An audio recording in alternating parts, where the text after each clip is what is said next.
Is that everybody? Yeah. All right, we'll call this session of fiscal court regular schedule into order. And we'll start first with the invocation from, I've got John Caywood. You do it last time? We're starting over. Starting over? Starting over as a new year, so we'll do you and then we'll just go down the road. If that's okay. May we come together in prayer. A new year brings a new beginning and new opportunities. As elected officials, we ask that we find new and improved ways to help us do our responsibilities better for those who have put their faith in us. Many of our people are hurting in so many different ways. We ask that you be with them and let them know that they are not forgotten in today's world. Be with those who defend us from harm and respond when we need aid. They sacrifice so very, very much. We ask that your hand guide our decision makers. Our country is divided in so many ways. May your love bring us together as one. In Christ's name, amen. Amen. Amen. All right, if you'll follow me in the Pledge of Allegiance. I pledge allegiance to the flag of the United States of America and to the republic for which it stands, one nation, under God, indivisible, with liberty and justice for all. All right, thank you. Next, we have approval of minutes. We will have to table that approval because if everybody remembers correctly, they're not complete. So there's no discussion in there about the solar discussion that we had and the motion that we had to work on the, what I think a 90-day moratorium on solar. March 31 if I recall. Yeah, and it's not there because our clerk had a episode that it took her out of the courtroom and she didn't record it and we didn't get caught up. Sorry. So Please don't apologize for that. No, do not. it'll be tabled until the next court session for We're approval. glad I'll she's make- with us today. Yeah, I'll Yes, make we that. are. Yes, we are. I'm glad that Jason saw, because I was, you know, I didn't catch it. I think sometime we need to look at the clerk's payroll, what the amount we're paying her for the job she does. She does an excellent job. She does more than she's paid for. Well, You should have a conversation with your new HR director. Yeah. Run that by the new HR director. Perfect timing with the budget coming up. Yeah. I just wanted to bring it up. In fact, he'll be in here in a few minutes, probably. I wouldn't do what she does for no 9,000 a year. Next we'll approve some bills. Are you doing that, Darlene, or is Mariah gonna do that? I thought Mariah was. She's probably outside. Let me get her. She's not here, I think. Get Mariah. Title on there. Ryo, where are you? I'm right here. Oh, I heard her out there. good morning. Good morning. How's the baby? She's great. Awesome. How's the mom? I'm good. I got a full night's sleep last night, Nice. and that was amazing. I don't remember the last time that happened, so. Well, good, It good. may be a while, so enjoy it. Exactly. Okay, so the total for bills to be paid today is $1,458,528.07. And our standing orders totaled $514,963.06. I'll make a motion to pay the bills. We have a motion to pay the Second. bills as presented. Magic Cullen, seconded by Magic Gay. Any questions, comments, or discussions? All those in favor signify by saying aye. Aye. Opposed, like sign. Motion carries unanimously. Thank you. Thank you, Mariah.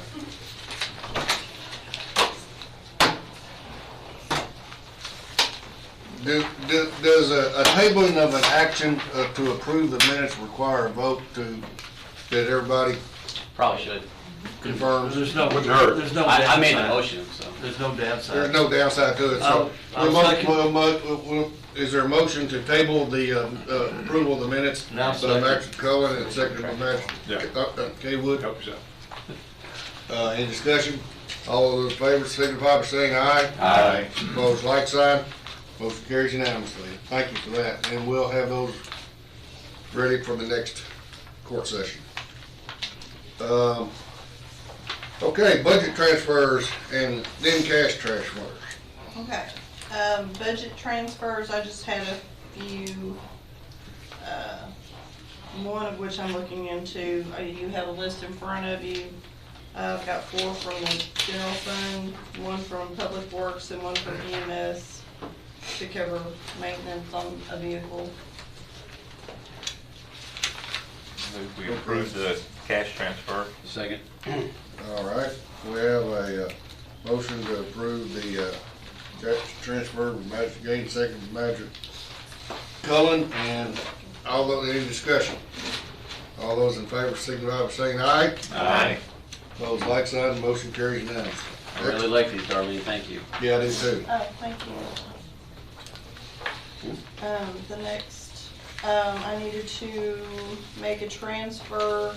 We're still waiting on a check from the state, to go into joint jail, so I need to make a transfer of $100,000 from the general fund to the jail fund, joint jail fund. And this was partially to cover payroll and to cover today's outstanding bills. So moved. Second. Motion made by Magistrate Dillon, seconded by Magistrate Cullen to approve the budget transfer as presented. Any questions, comments?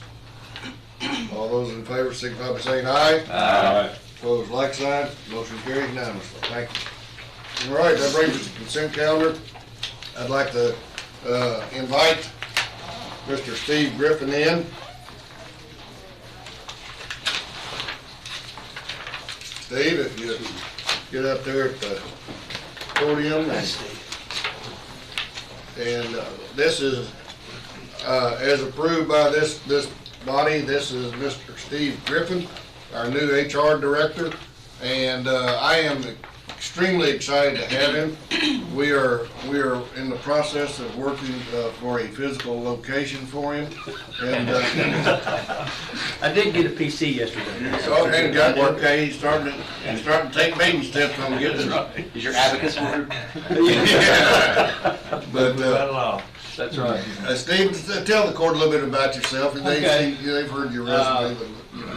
Well, first I'd like to thank you all for giving me the opportunity to come out of retirement and work again. It's nice to get back to work, I really do. And what I found about the few days I've been here, this is a great place. It's going to be a great place to work. Y'all should be proud of it. The people here are they're hard-working people, and they're really genuine people, I think. So, people, I just want to say that. Myself, I'm born in Louisville. Went to Western Kentucky University. Bachelor's and a master's degree from there. Worked for American Greetings for, 30 plus years from different locations, and ended up here and retired from here about 3 years ago. And married, 3 sons, 6 grandkids. Nobody lives around us, so we don't have to babysit all the time. Hope my wife's not watching. Because she misses them. She'd like to see them more often. she wrote us a thank you note for hiring me. Thank you, I appreciate that. But other than that, love Danville community. It's a great place. We decided to retire here and not go to Florida like all these other people do. So. I heard it had to do with your magistrate. You really liked the magistrate. I did like my magistrate. Is that past tense? You must live in the 3rd district. Now, what is this about, you being the second of 2 of a quartet that, that we've got another one here somewhere? Second one of a quartet. Duane? Yeah. Yeah, Duane's. He'll be here later. He and I'll do a duet for you or something. Okay. Sometime, so. But, yeah, Duane's a good fella. He's a good fella. Yeah. Do you have any questions for me? No, we're just excited for you to get to I'm work. excited. We've already had several HR-related discussions and things, and I'm just really excited to have him on board. You know, I want the people of this county to realize we have 180-plus employees, and for that large a group, there's plenty of this type of work that needs to transpire. Absolutely. And to the wisdom of this court, it's a fairly unique situation that this position exists within the county government. Yeah, it is. And we're just fortunate to be able to do this. And it's going to pay huge dividends for us across the board. I think it's just another huge step for this court that's made, you know, taking us kind of out of a small little town kind of thing and actually giving our people resources. And it's going to make us better employers for It is. And it'll also make us better servants to our taxpayers, so. One We're thing, lucky it's to have gonna somebody hold us like more you. accountable. Well, yeah. It will. Well, I was pleased yesterday, I was in here with Julie and Steve was here, and the three of us were talking about everything at the federal level that an HR director has to become extraordinarily knowledgeable about, and it's all changing right now Yeah. with all these federal dollars that are flowing down and yeah. how they affect employment, so thank you for that too. Welcome. Thank you. Thank you. Thank you. Appreciate it. Good to have you on board. Thank you. Good seeing you. Good seeing you. Okay, next I have, I'm gonna read a proclamation that we were requested to support and endorse, and I feel like it's something worthwhile. It was presented to us by, I think it's called the, what is the name of the organization? It's school choice. School Choice, National School Choice Organization. I'll read it real quick, it's not that long. Boyle County School Choice Week. Whereas all the children in Boyle County schools should have access to the highest quality education possible, and whereas Boyle County recognizes the important role of an effective education plays in preparing all students in Boyle County to be successful adults, and whereas quality education is critically important to the economic vitality of Boyle County, and whereas the Boyle County is home to a multitude of high-quality public and non-public schools from which parents can choose for their children, in addition to the families who educate their children at home. And whereas educational variety not only helps to diversify our economy, but also enhances the vibrancy of our community, and whereas Boyle County has many high-quality teaching professionals in all types of school settings who are committed to educating our children, and whereas School Choice Week is celebrated across the country by millions of students, parents, educators, schools, organizations to raise awareness of the need of effective educational options. Now, therefore, I, Howard P. Hunt III, do hereby recognize January 23rd through the 29th of 2022 as Boyle County School Choice Week, and I call this observance to the attention of our citizens. Make a motion. Second. Motion made to accept the proclamation by Magistrate Cullen and seconded by Magistrate Short. Any discussion, questions, or comments? All those in favor signify by saying aye. Aye. Opposed, like sign. Motion carries unanimously. Thank you, gentlemen. All right, let me get back to my agenda and see what we have next. I am going to take the privilege. We have Mike Rogers here, and he has a couple of young ladies that need to get back to work that are potential new hires. He wants to introduce to the court. So if you would, Tom, invite them in. Mike. Come on in, folks.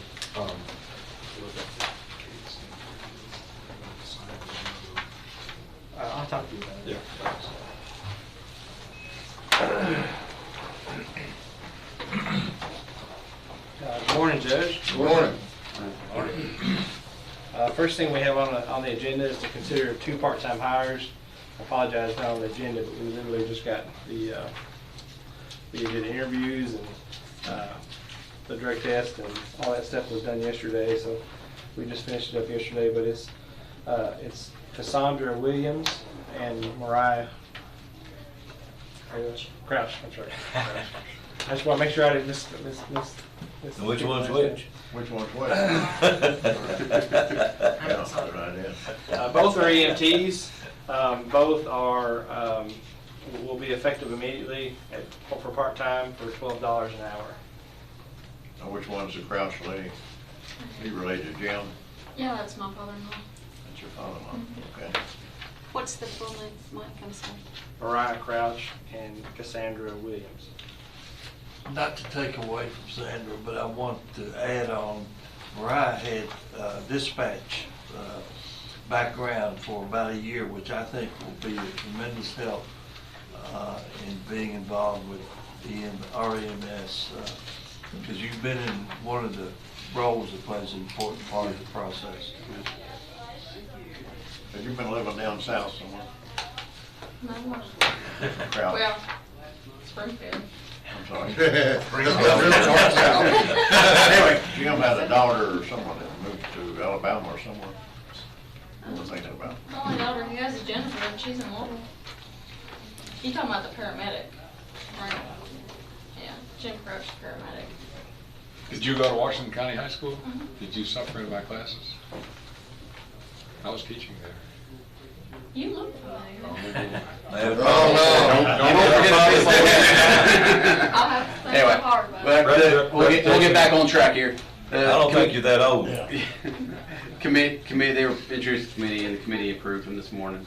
And so, well, Mike, what's the start date? It's effective immediately. okay, so, And rate? $12 an hour, part-time. do I hear a motion to that effect? I'll make a So motion. move, Okay, or second, whichever. we'll one go you need. with, made by Magistrate Short, seconded by Magistrate Caywood. Motion to make these hires as stipulated. Discussion comments? All those in favor signify by saying aye. Aye. Opposed, like sign. Motion carries unanimously. You Thank you. guys are part of a vital service, thank you. Yes, you are. Good to have you on board. Thank you. Go ahead and get paramedics. Yep. Both are interested. That was one of the first things we asked. The next agenda item is to post for lieutenant positions. There's just positions that have been open for a while, and we're just ready to, so we want to go ahead and post the positions. Make that motion. Okay, motion by Second. Magistrate Cullen and seconded by Magistrate Ellis to post 4 lieutenant positions. We discussed that again in the meeting this morning. And this is a recommendation from the committee. It is. So is there any comments or questions, or all those in favor signify by saying aye. Aye. Opposed, like sign. Motion carries unanimously. Thank you, Judge. And listen, I want to thank you, Mike, and I was on the phone with him, and we talked during the snowstorm on Thursday, and this gentleman here worked from probably about 1 o'clock to nearly 7:30 at night, pulling vehicles out of 34 in an area which he was just being a good Samaritan, and he and a lot of his crews deserve recognition, as well as others that I will mention later on. But while he's here, Mike, thank you so much for what you did. Yeah. We got there because there was an ambulance at a Jessamine County ambulance had a patient in the back that we had to extricate. So that's how we got there. And then I didn't feel comfortable leaving all those people stranded. So we got them out. Thank you, I was sir. on that hill for quite a while when Yeah. That winch we got on that vehicle though, we winched a bunch of people out. It paid for Paid itself, for didn't itself that day. Good to be at it. Yeah. Thank you, I appreciate it. it? Thank you. Thank you. You have those winches on each vehicle. How many vehicles you have the winches on? Just the one supervisor vehicle. Just the one. So, yeah. When we order more, we'll definitely keep them on there. So this. Yeah. Good idea, that one. So, Yeah. Oh, yeah. Thank you, Mike. Thank you. Thank you. Send, you know RJ Palmer?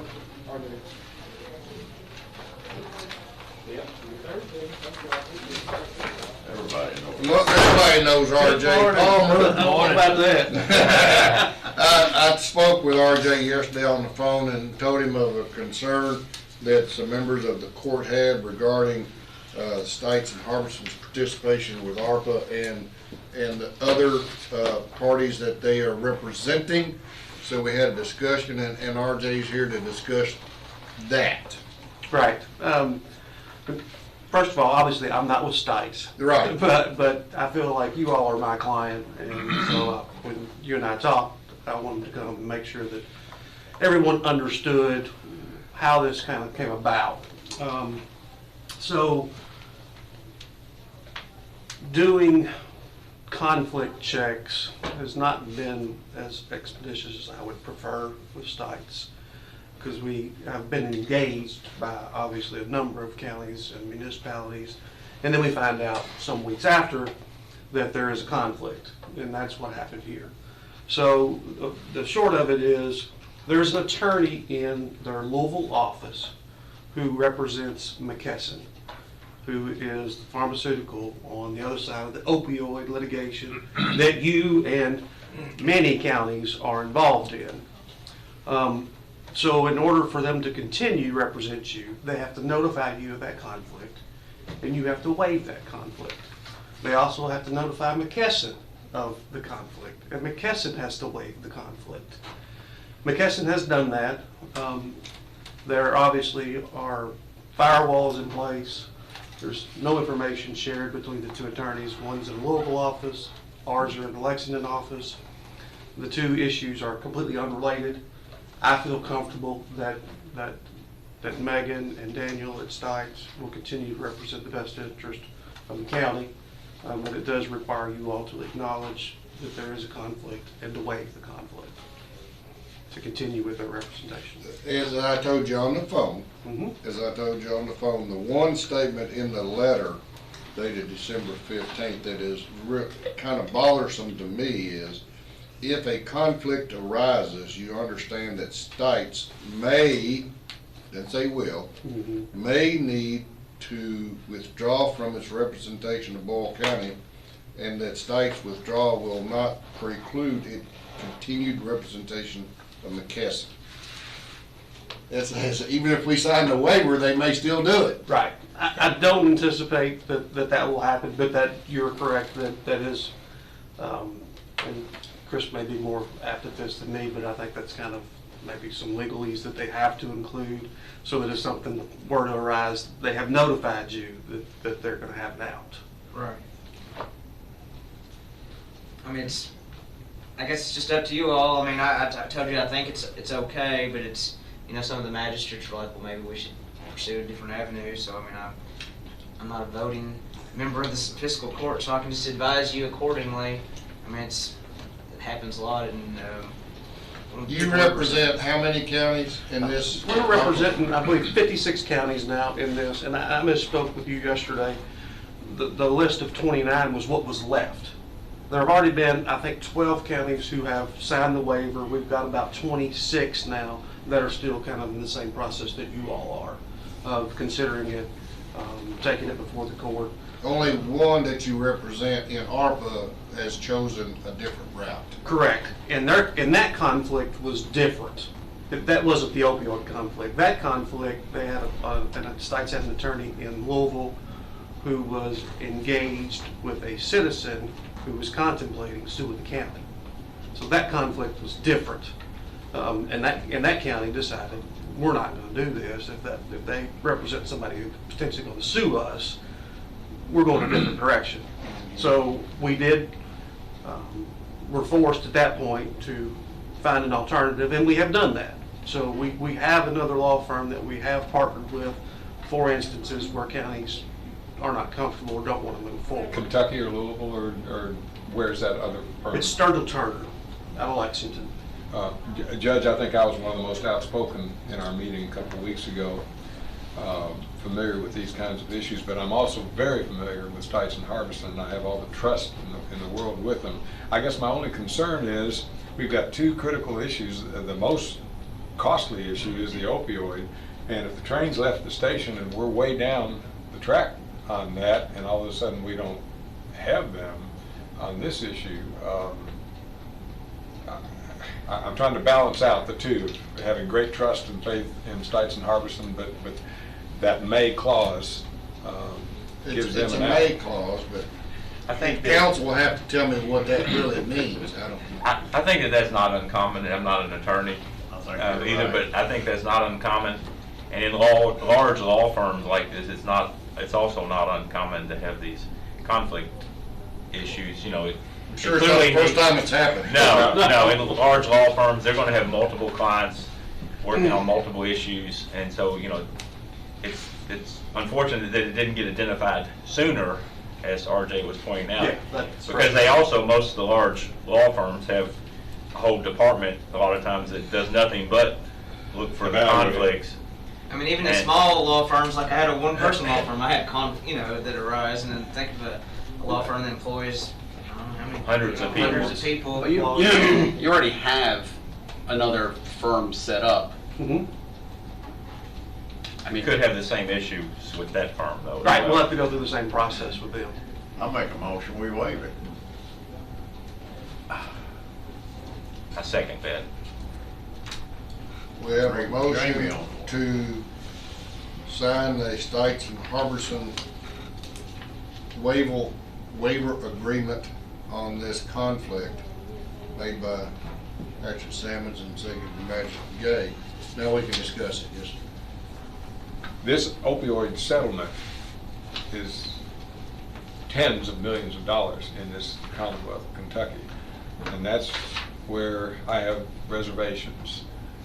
When it comes to a vote, I'm going to abstain. can we get a, I mean, it would have been nice if we kind of knew this before and got a conflict check ahead of time. I don't disagree with that. And there's been lots of frustration of how this kind of came about. Yeah. Because we were already engaged. And I understand that they're not going to really run the conflict check until we're engaged, but I would have anticipated we would have had notification pretty quickly, not Since you already retained not this other- weeks afterwards. Honestly, I don't think that it's an issue. And to your point, Judge, if they were to invoke that may clause, we have backup. And Well, we can we'll have start- backup at that time, there's no. Right, you know, there's if no- they were to Yeah, opt if it came out, down to that. right, Yeah. if it so came to that, we would I have don't see it's any big deal. an option. Because we've got backup if something happens. Mhm. So on your McKesson, you're arguing for their end, like, hey, we don't want them to pay any more than they have to, right? Then on our end, you're like, well, whatever you get, then here's how you're gonna spend it or whatever, so. Right. And I we think do that's have an basically- opioid issue in this community. So, I mean, I think that's your, Right. whether that's a conflict or not. And It's a there's- huge conflict. Yeah. There's so many of these, I know that a lot of them have joined, but is this opioid litigation, is it settled? And they're finalizing that?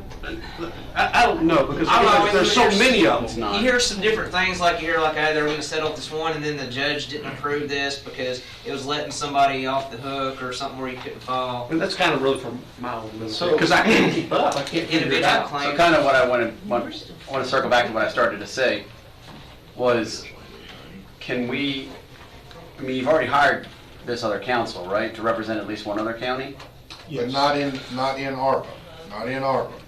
Well, no, they are representing the county in ARPA. Oh, they are? The conflict Was was some other reason, was other another than- reason, was there the was other opioid. Different circumstances. Correct. Different circumstances, but can we get a conflict check from them and see if they're the cleaner route to go? I'm sure that they. I mean, it's not like we're asking to go out, because while, yes, we do have somebody that can take over, there's a lot of work that goes in ahead of time, so we might be, way down the road with this one firm and then have to kind of start all over with another firm becoming familiar with our issues.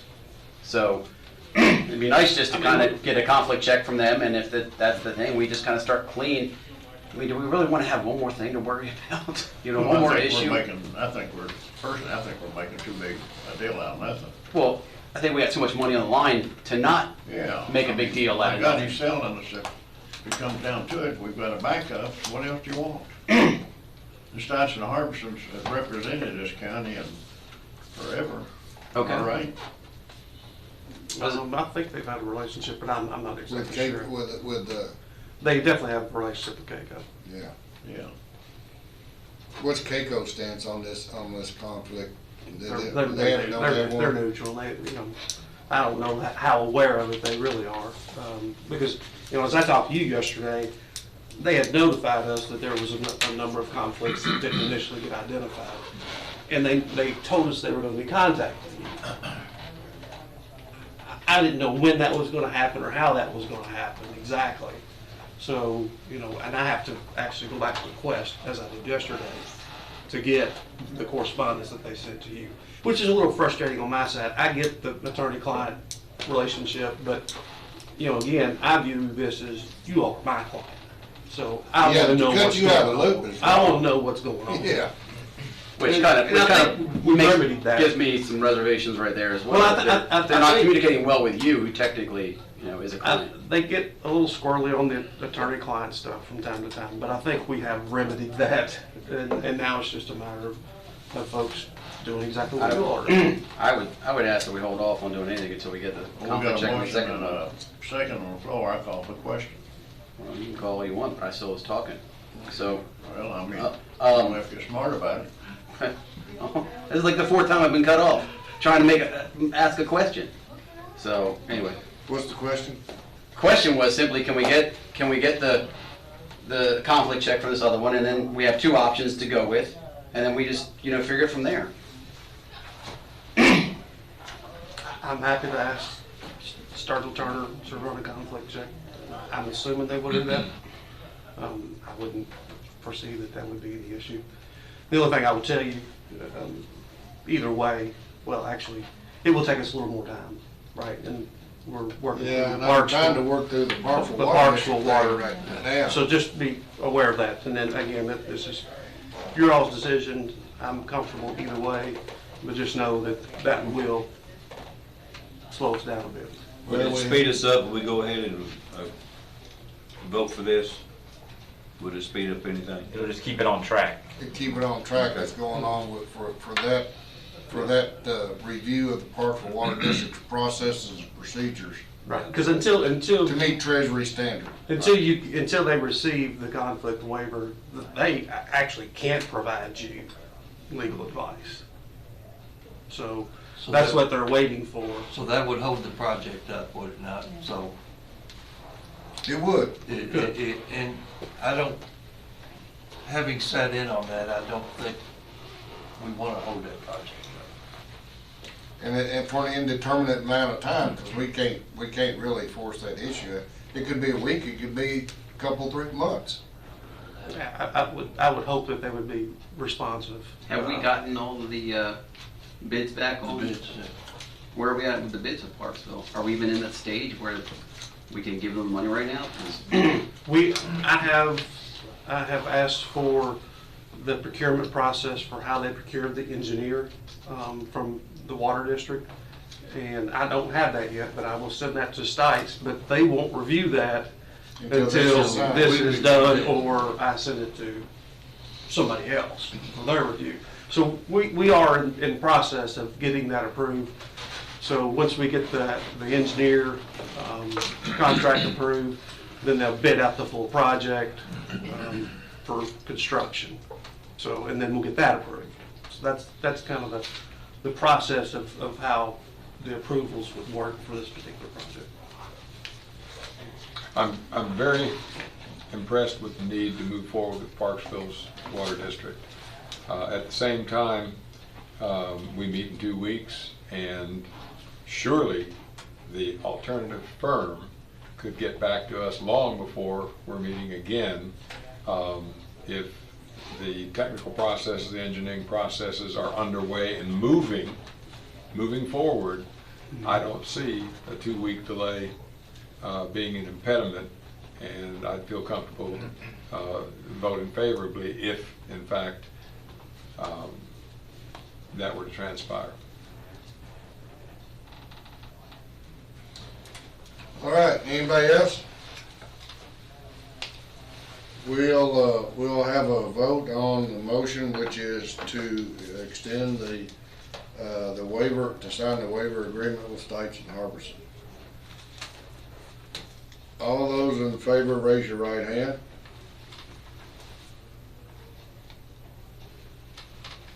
And I count 4 in favor of and 2 opposed. Is that correct? Are you Okay. abstaining? I'm abstaining. He goes with the vote. 3 over here and 1 over here. 4 and 2, 1 abstention and one.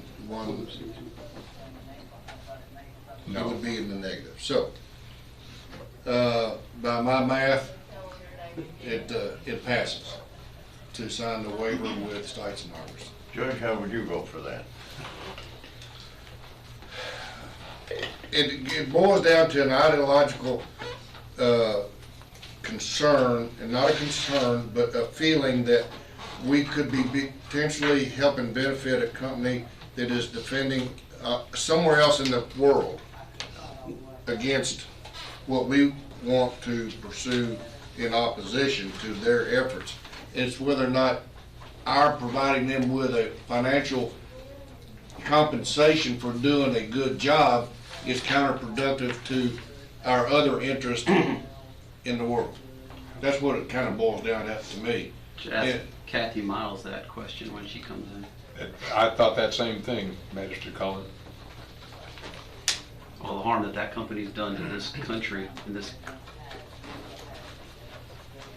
But it's not something we've done, but are we an extension of that harm by contracting with the defense? I don't see it that way personally. No, everybody's entitled to defense in this country. That's part of the process, and it's not the attorney's issue with being part of that defense. Okay. I don't have any conflicts. I'll be here. We'll make sure we get through Keep that partial thing moving. I will. Call, you know. Julie's got a question. Can I ask her Yeah. a quick question? Yes, Do you ma'am. feel that this is gonna be the final revision on uses of funds? I do, and the judge and I had a Okay. conversation about that yesterday. And if you want, I'll give you just a quick Yeah, please update do. of what the final rule from Treasury, I think, means to Boyle County. So Treasury has come back and said that, initially, we had to go through this calculation for revenues. 17, 18, 19, average growth rate compared to calendar year 20, it was real convoluted because you all don't know anything on a calendar year basis, it's all fiscal year. Long story short, we came up that you all didn't have any revenue loss, which is a means of getting your ARPA funds back to the general fund with a few less restrictions than what they have. Last Thursday, they released the final rule, and they have now said that everybody can use an assumed revenue loss of up to $10 million. What that means for you is that your entire allocation now could actually be taken as revenue loss. Now, there are still some restrictions on where those funds can go and how they can be used, that we still need to be cognizant of and make sure that if that is what we want to do, while it provides you more flexibility, it's not just take the money and run. So, but I do think that it will be beneficial if there are some things that may have been a little kind of in the gray area, according to Treasury guidelines, that you could use this mechanism to get that money back into the general fund and have a little more flexibility with it. And it requires us identifying, the language in the final rule talks about general services, which is obviously pretty broad. But our thought right now is we're almost in budget season, really.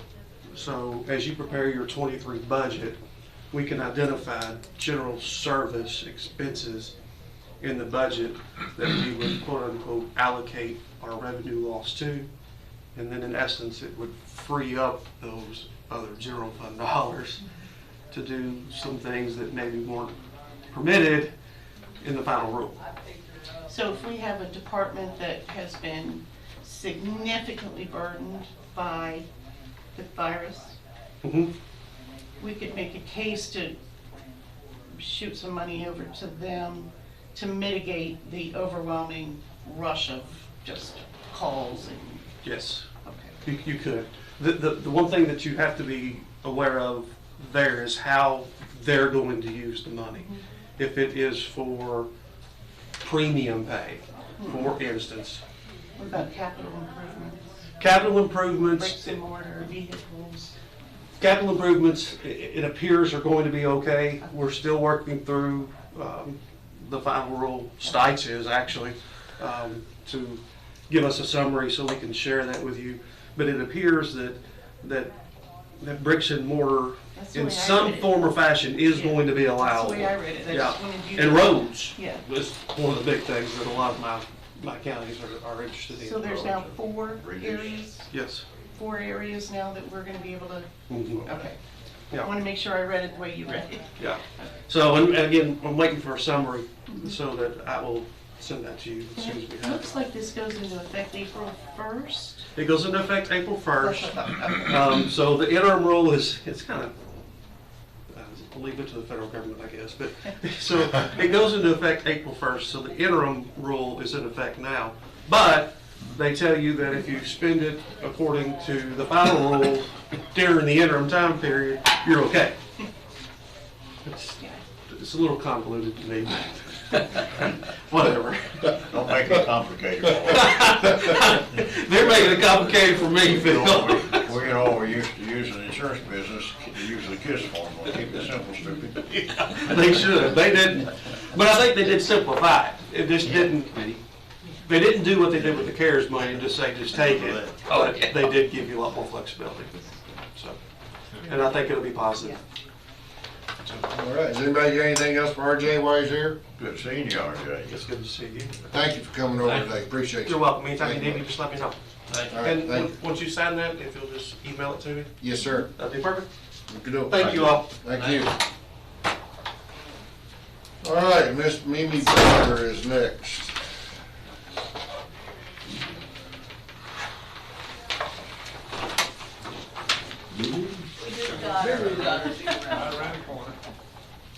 They're coming.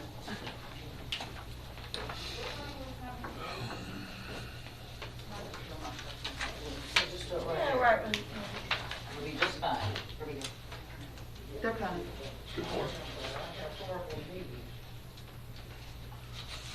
We all do.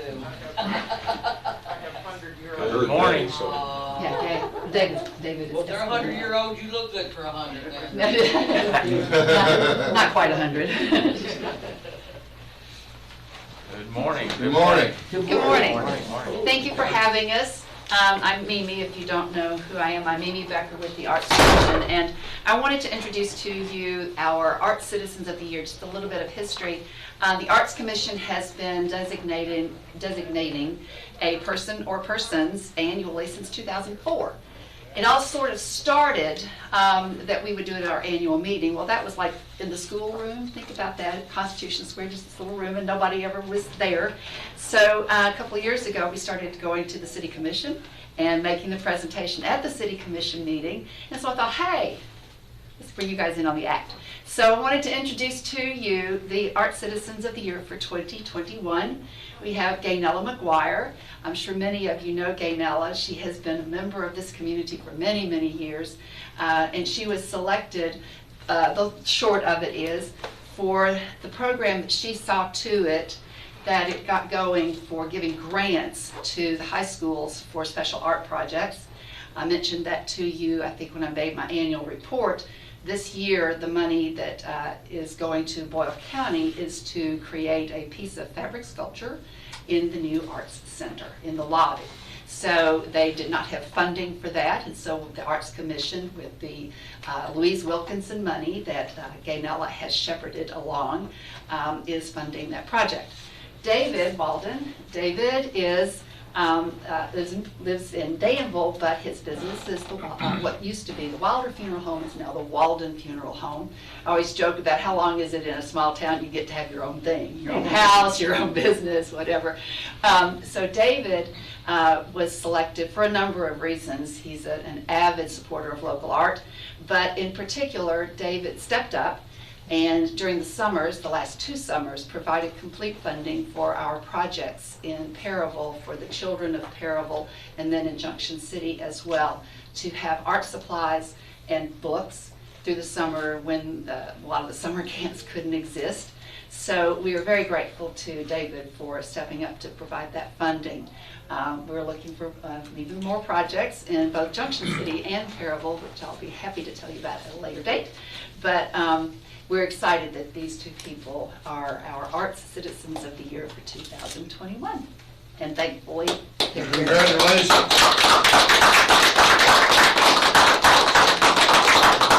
David, do you mind to pull your mask down so we can see who you are? I don't want to scare you. You can put it back on. You know, you can't recognize nobody with a mask on. She wants to take a picture of you guys. Let me move the podium. Oh, I'll do that. Yeah, come on. The judges. The judge. While the judge is coming up, I'd like to make a couple comments.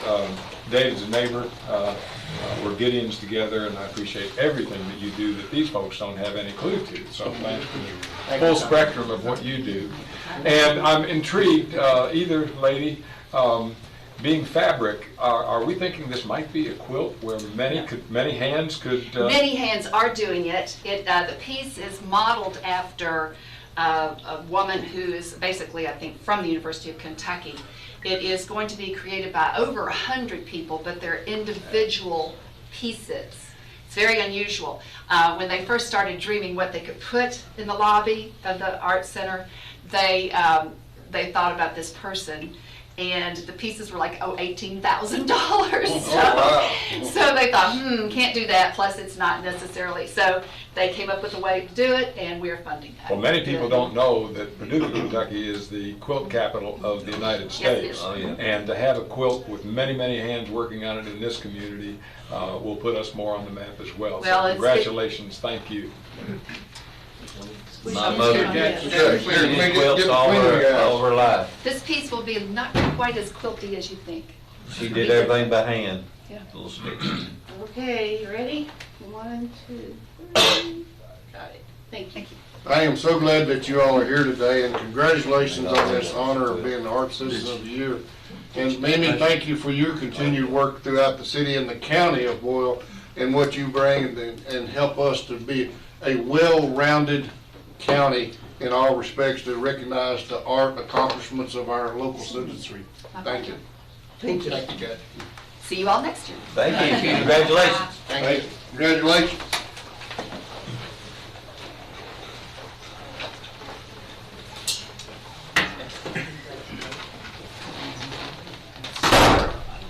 Man, that door slams on.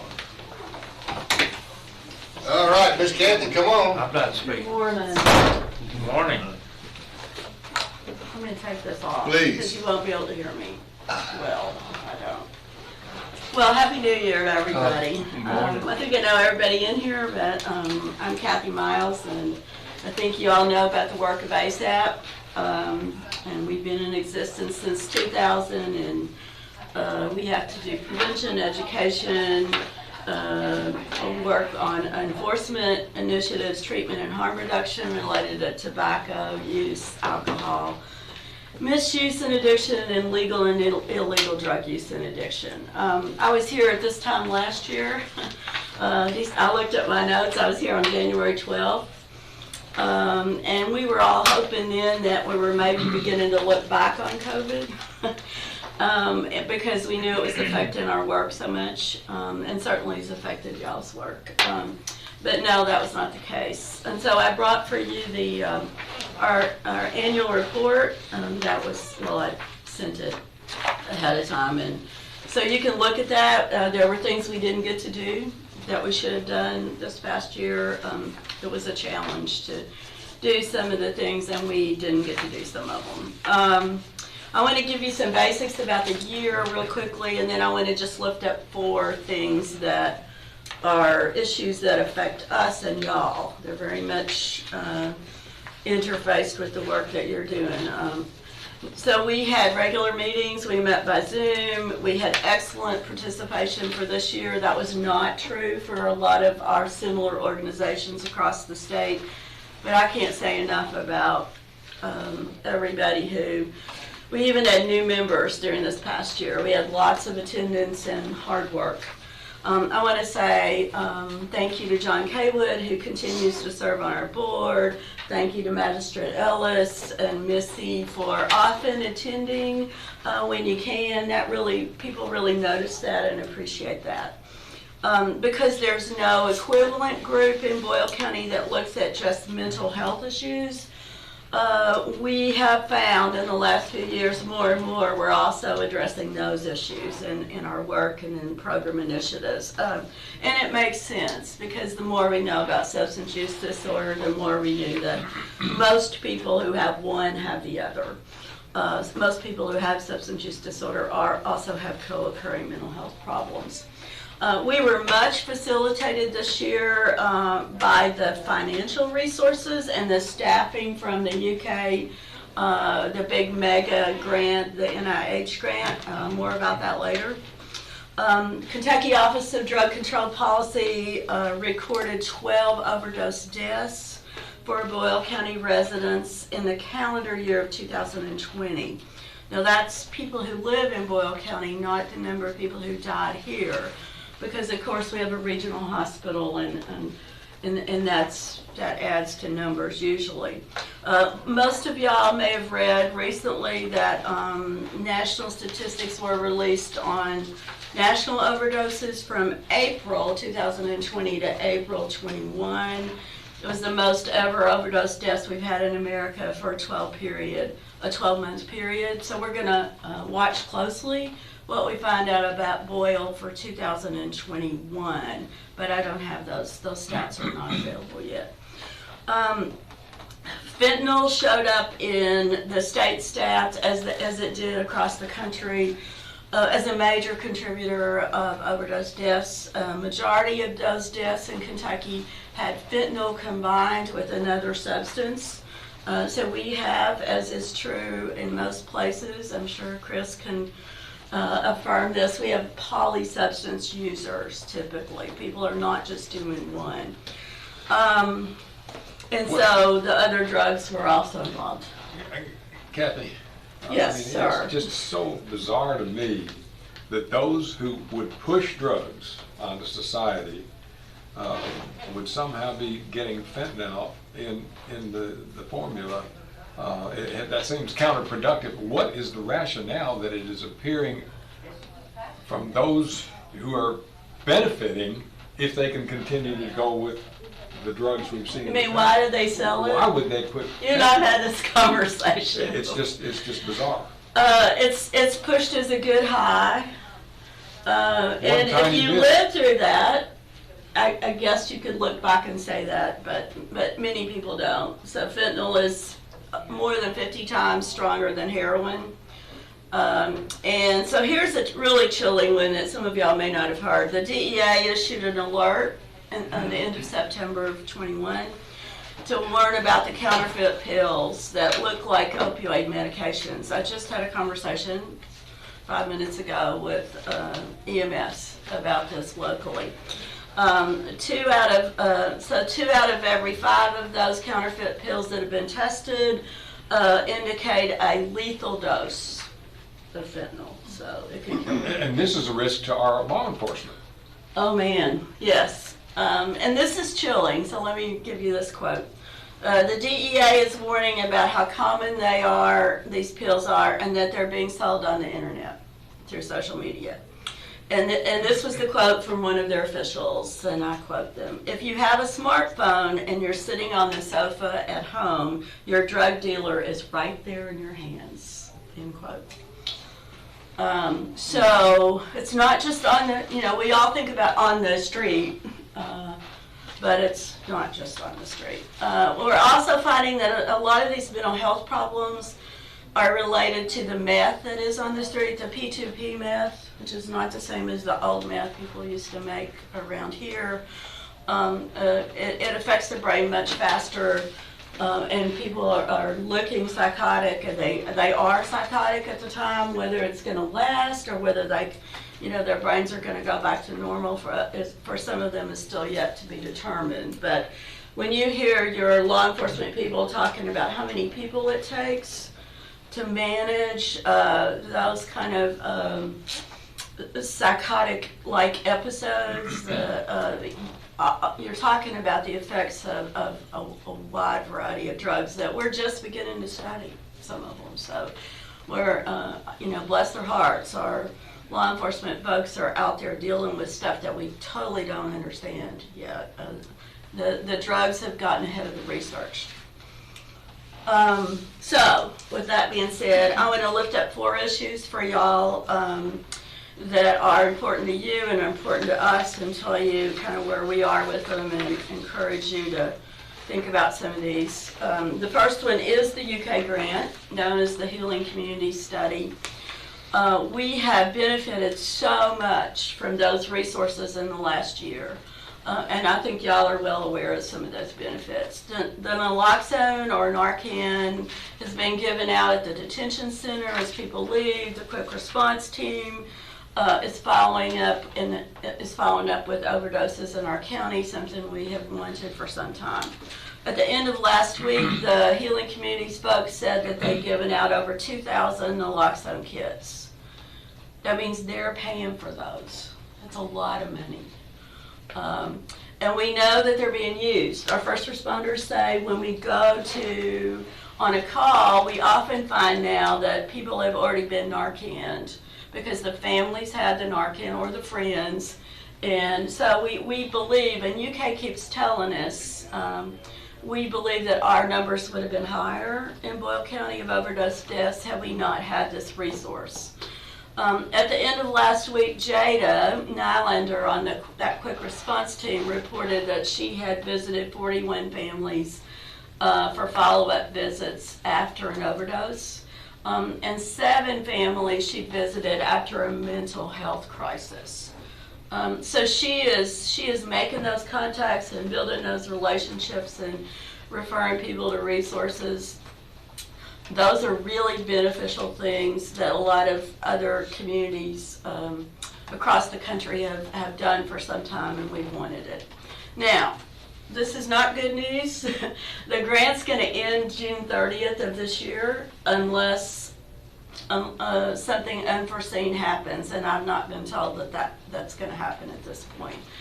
ASAP is going to try to include in our budget as much naloxone, Narcan as we can, but our budget's really very tiny, and we certainly won't be able to pay for staff positions, and we probably won't be able to pay for all the naloxone. So we have been encouraged by UK. They've already started getting us prepped to think about sustainability of needed services. I've been thinking about it ever since it started. But it's one that we may all need to sit down and put our heads together about how we're going to keep some of these things going. Our crisis is not over, and even with COVID, that makes the drug crisis definitely not over. Second thing is to lift up for y'all is, and I just put it in the handouts, the use of the opioid lawsuit settlement funds. So we spent a lot of time in ASAP at a meeting and studying beforehand what some of the experts are recommending that communities and people like y'all think about in terms of how to use those funds. And I just shared it again because I know I wasn't sure that all of you have read it, and I wanted to make sure you saw what we recommended from our perspective. There are going to be some pretty important decisions. The third thing is unfinished business from the November 2018 jail study. So ASAP went back and looked at that jail study and what those recommendations were, and because I know that for y'all that's a huge issue, and you're struggling with all of this. We looked at it because if you remember, there were things that the consultants recommended that we do, that the community do, and then there were things that criminal justice and the jail do inside the jail. So we wanted to be sure that we were looking at where have we been, where are we now, and what do we still need to do from what their recommendations were. I was continue to be really impressed with those folks when they came and what they talked to us about and the things they shared, so it was important to go back. We support you all as you move forward to make the physical plant of the jail, in whatever way you do it, amenable to true rehabilitation services. And we understand that COVID has made decisions like this much slower and more complicated. But it was important to at that time that we move beyond just housing people in not a very good space. And it's still important. We want to lift up Brian Wofford and what he has been able to do in the jail. Those services are really important, and COVID's been a roadblock.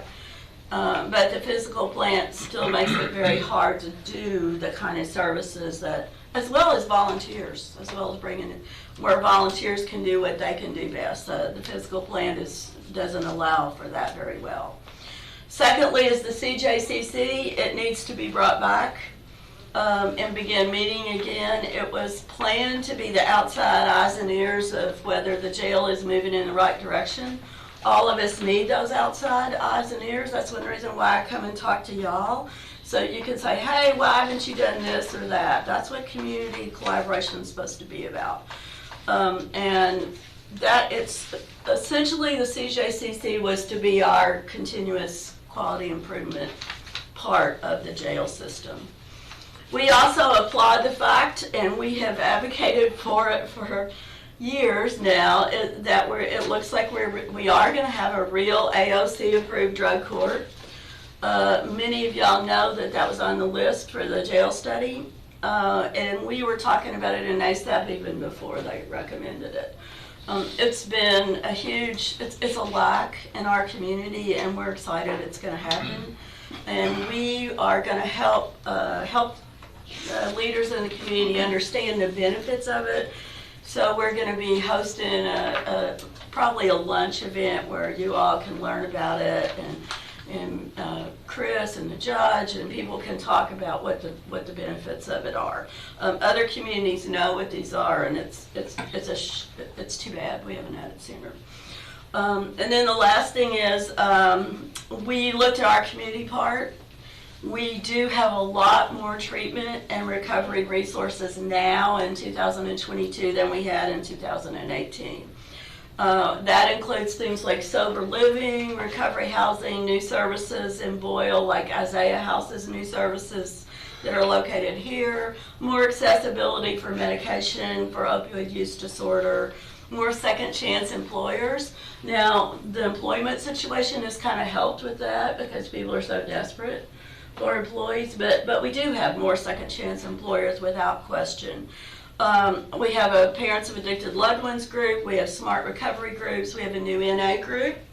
All those things we didn't have in 2018. So yes, we've made progress in the community, but we haven't done what is needed for children and youth, the next generation. And if y'all remember, the jail study experts said, pay attention to what you need to do to make sure that you're not going through this again, that you're not looking at all these people in jail because of substance use disorder. COVID has really hurt our ability to work with kids and to do what's needed for kids that are hurting, and in fact it's made it worse, and all of y'all probably read what's being said about kids' mental health right now. The kids mentoring program that Hope Network started 3 years ago had to be shut down because the schools couldn't let the mentors in. That's just one example. So we are trying to plan our budget for 2022-23 around doing more programs for families and children. But we admit that we haven't done what we should have done. And the other thing is housing. COVID has exacerbated homelessness and in such a big way. And I know that you all have had a presentation from the Emergency Shelter Committee. We started that committee out of ASAP because we have so many homeless folks. We need a shelter in the worst kind of way. So even though we're thankful that we've got those hotel vouchers that the Housing Authority received grant money for, that's not good enough. This community does good things, and we should expect more of ourselves. Because a shelter with a staff person who can link people to resources can stop the revolving door. It's not good enough to just have a shelter. You gotta help people see that there's hope and that there's help, and link them to what they need. We're thankful for the transitional housing for women that Shepherd's House is running on Lebanon Road. We need some more services for women. That was another thing. When I read the jail study, they said, watch out for the fact that women's numbers are increasing in jail. And yes, indeed, they have, and we're seeing it in terms of needs. And the fourth one to lift up for y'all is, it's easy to look at all the drug issues and forget about nicotine and the fact that our organization is supposed to be charged with looking at issues around smoking. And so we're here to say that we need a smoke-free ordinance that's countywide. We began talking about this after the Paravel ordinance was enacted, and it has apparently been extremely successful. Not getting complaints, hardly any violations of it at all. And the Danville ordinance also has been successful. There's two reasons for that. Basically, one is health. Recently, if y'all saw, there was kind of a big article about lung cancer cases in Kentucky. We're now first in the country with lung cancer cases per population. And our lung cancer death rate is 50% higher than the national average. Secondhand smoke is an important piece of that. No, of course, it's not the only piece of that, but it is important. It's also become, we're finding more and more, an economic development issue. And we've been told that new employers looking to come into Kentucky, some of them big ones that we've read about in the headlines, have asked the question of various community leaders, are you a smoke-free county? I would like for us to be able to say yes to that, and to be able to say yes to that by the end of this year. And so I hope that it's been really successful. It's good for us in so many ways. It's good for tourism, and I hope that you all will help us get that through, and you will take it on as something that's really good for us, and I believe most people want it. And expect an invitation from us, because ASAP would like to have another one of those lunch meetings, and invite y'all to come and get the updated research that I don't have time to give you today about why we need to do this. We've had some very small places in Kentucky recently become smoke-free. If they can do it, we can absolutely do it. So, those are the 4 issues. Let me say, as I thank you all for your service, because I really, really believe strongly in saying thank you, that this is the most challenging of times in so many ways. And we learn every day how important it is to say thank you to those folks that, some of whom you've already seen this morning, who are on the front lines of this work. We served 244 people this year in the First Responders Thank You Lunch. We did it by delivering. We didn't do it as a congregate meal because of COVID. We added some groups this year that we knew had a tough year. And here's my final story. One of those groups, supervisors told us later that when the lunches were delivered, they honestly couldn't believe it. They didn't think anyone paid attention to them, their work, or appreciated them. They said they took the lunchtime, they turned off the phones for 45 minutes and just visited with each other, and that they hadn't done that for months and months and months. This is a really key group of people, and I think we could probably say this about so many, that we know that y'all will, I know that y'all will do this, but I want to urge you to continue to say thank you to the folks who are doing the hard work, and I say thank you to you, and I will close. So are there any questions quickly? I tried to be very fast because I saw the agenda. Kathy, your leadership with ASAP and the whole program is just so much appreciated. There's something that I think might go under the radar for the public at large, and that is the judge's leadership in having his department heads all go through the NARCOM program. And Judge, thank you for that. Yes. I know, And yes. we did that here in a staff meeting and they all participated. Actually, that was on my big version of this, and then when I saw the agenda, I cut some things out. Thank you very much. Yes, we appreciate that. Thank you. Thank you. And they're still doing those. If you have a group, a church group, a service club group that you think should be trained in that and get the free Narcan, the healing communities folks, they're looking for those. They do an excellent job presenting. They do, presenting yeah, that. They yeah. really do. We're so thankful to have them. Yes, John. I almost don't know where to start, so y'all excuse me, I'm gonna speak a few things. The world of mental health is a world that we don't travel in, most of us. I'm going to encourage each and every one of y'all to get into it. Come and start with an ASAP meeting. That's where I started years ago. Around the table, because money was scarce, it was coming from the tobacco. Money. It still is. It still is. I don't know how long that's gonna last. But I can tell you that today, the room is full of people recognizing the need to help other people out there who have issues with mental health. And they're there trying very, very hard to make the best life that they can and to bring these people back. And the person who is in the trenches carrying the banner is this lady here. And I cannot thank her enough for what she does, for very little what she receives back in the way of financial. It's a different world. We don't live in it, but let's get in it. Because it is truly the spirit of what Christ wants us to do, and that's to help those who need help. And they're out there. Kathy sees it every day. I see and hear about it once a month when I go to an ASAP meeting. And I don't live in that world, I'll be very honest with you. But as I look around the table, you all don't either. It's different. Last night got kind of chilly. Just think about somebody who was sleeping under a cardboard, in a cardboard house or a little something. May have a cover, may not. Think about it when it was 9 degrees, not many nights ago, what that would be like.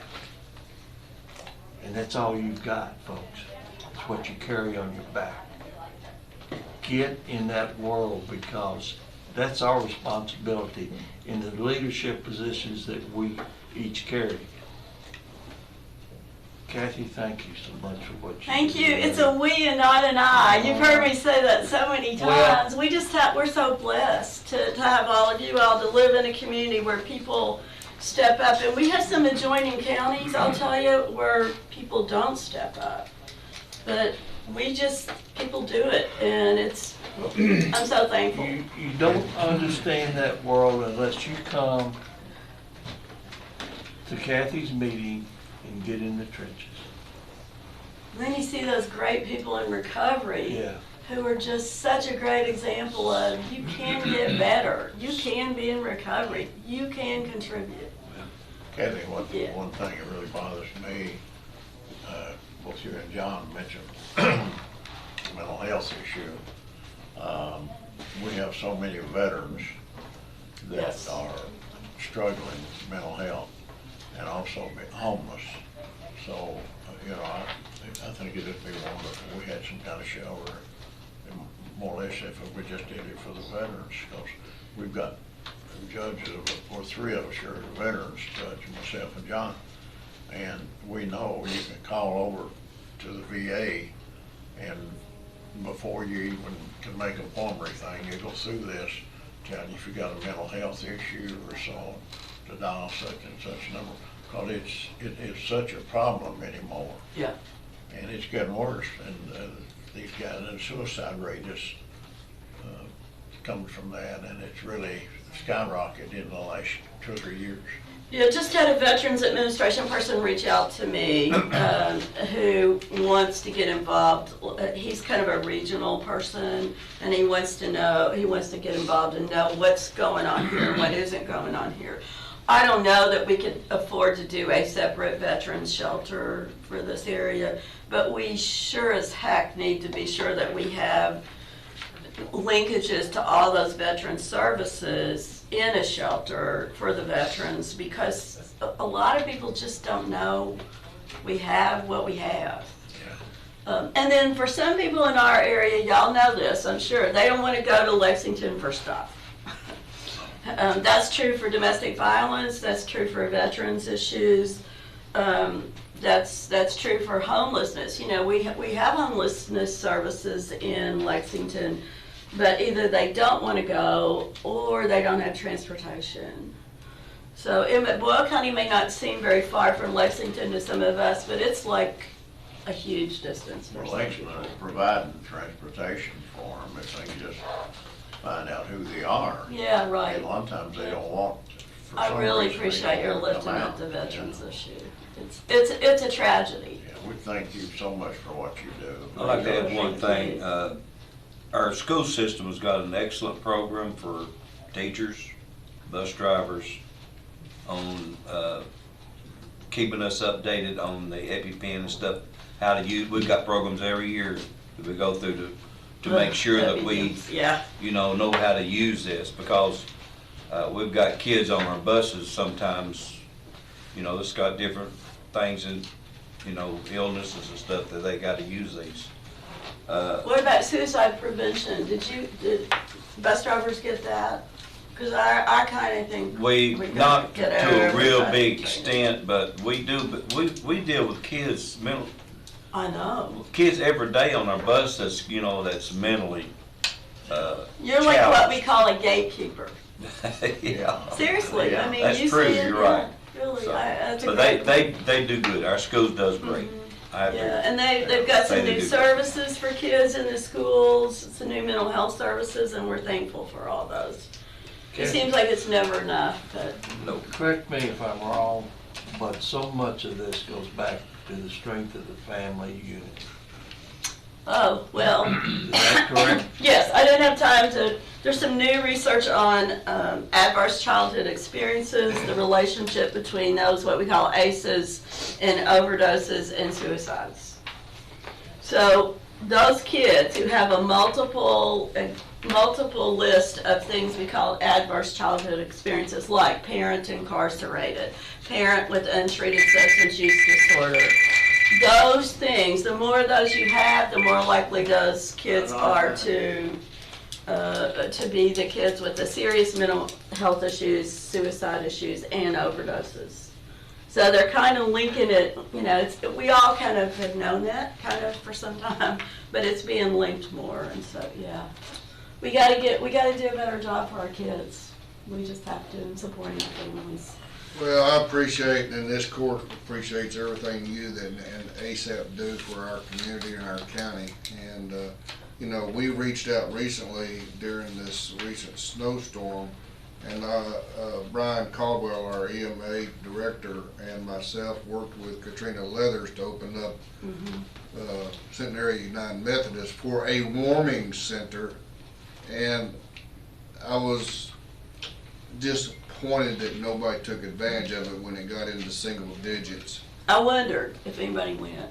No, nobody went either day. Some of that may be getting the word. And I Get the word on the street, I worked right? with Roger I know Fox you did. to get the word out, and he passed some leaflets out. That's where you need a dedicated place. You can't, a one-day thing. Yeah.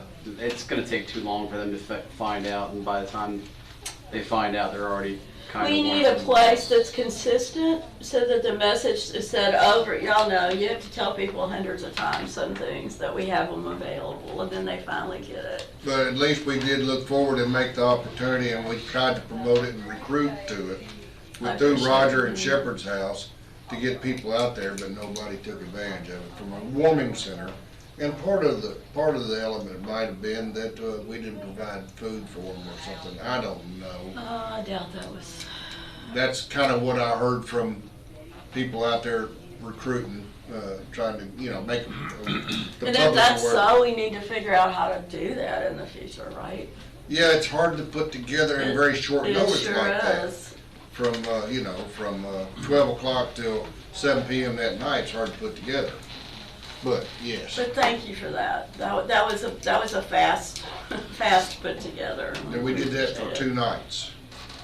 But anyway, thank you for all that you Thank do. you all. I appreciate this. I hope I didn't Thank take you. too much of your time. I appreciate. You're being probably, up all to you the do. clock, so you're thank probably the you. most important person on this agenda today. Well, I saw the agenda and I thought, man, I need to be fast. You take your time. Thank you all. Have a good day. Appreciate it. Bye. Who's next? Duane. Duane. Duane, too. See you.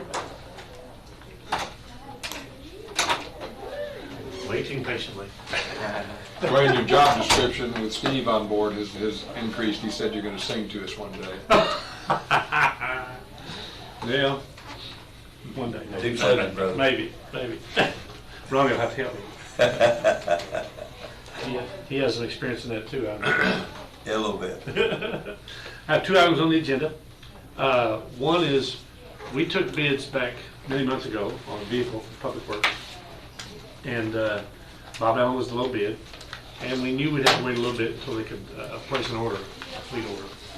Well, it became longer than a little bit. So they finally received approval that they could place a bid order, or a fleet order. And so when they prepared the order, the price was about $7,000 more than what we did, which put them above Stuart Powell's bid and put them way above 30,000, which is what we're talking about when we all approved the bid. I went back to Ford then because their bid was a lot less than that. And at that point in time, Ford had already closed the fleet order, so they couldn't even order a fleet truck. So I'm back today to ask for your permission to rebid this truck. And I'm just going to talk to both dealers and maybe another one, and have them bid maybe either a 2020 or 2021. And I'll include a 22. I don't think any 22s on the lot even, but well, some of them do. Anyway, and we'll get prices and see what that ends up being and what they have available. And but I'll need to go and explain that to them as to what we're asking for. So I'm asking for permission for that.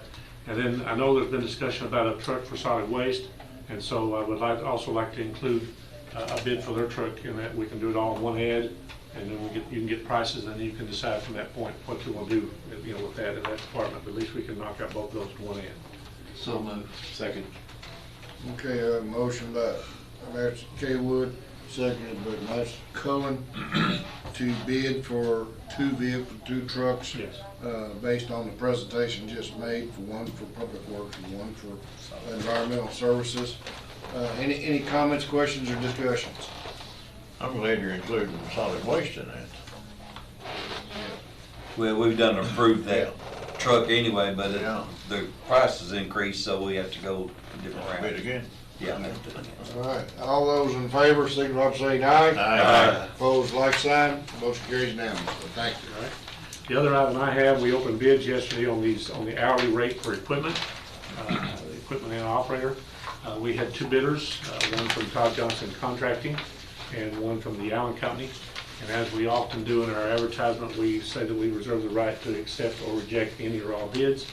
I would recommend that we accept both of these bids, these hourly rates, and that fixes the hourly rate on that equipment that they have available. Heaven forbid we have a weather event where we have a huge amount of cleanup. It's probably going to take both of them anyway to help us. I'll make that motion. I'll second. All right, motion to accept all the bids on the hourly rate made by Magistrate Gay and seconded by Magistrate Ellis. Is there any comments or discussions?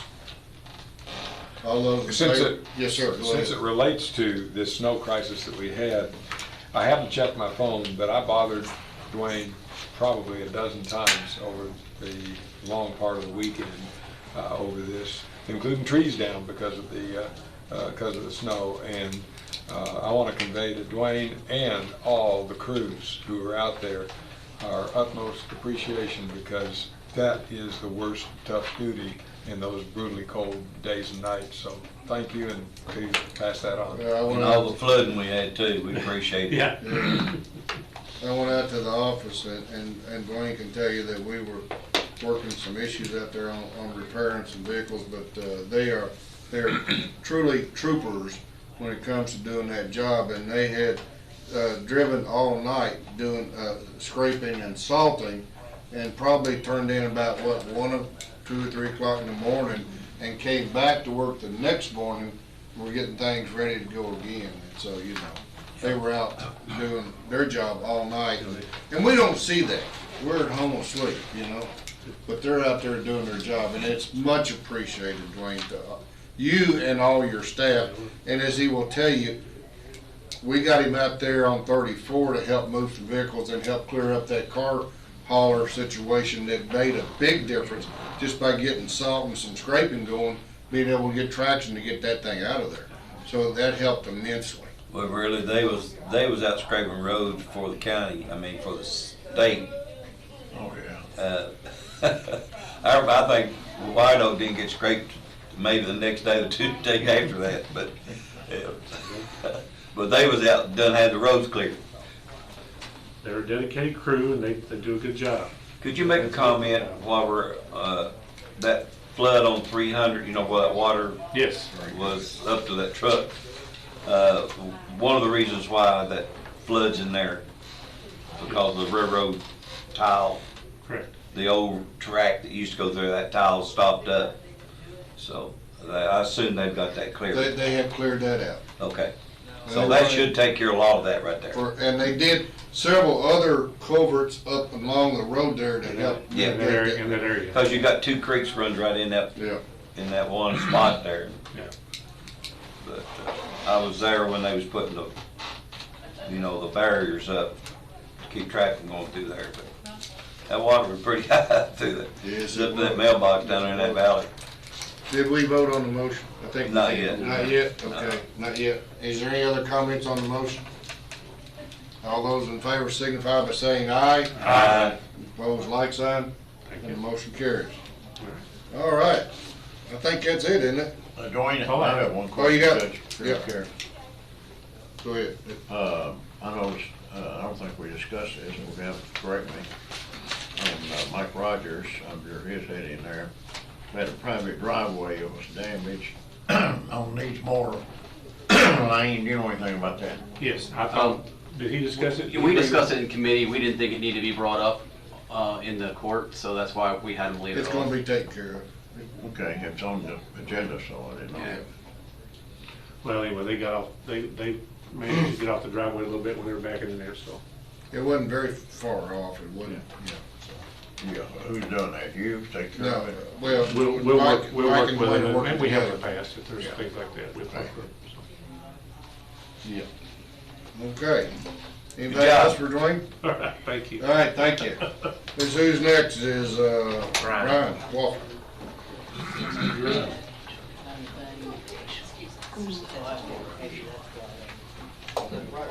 Traffic jam. Good morning. Good morning. So I'm here to ask to pay the bill for jail core, which is $6,000, and that's paid for out of our canteen money. It doesn't come out of our budget line item. And then the other page you should have shows the actual number of our yearly checks. So if you remember, I was in a couple of months ago and talked about we do about 250 activities an hour out there, checks. So I'd request that since it's over the 3,500, Make that motion. Second. Motion's been made by Magic Cole and seconded by Magic Ellis to pay the jail core bill. And is there any comments, questions, or discussions anybody'd like to make? All those in favor signify by saying aye. Aye. Opposed, like sign.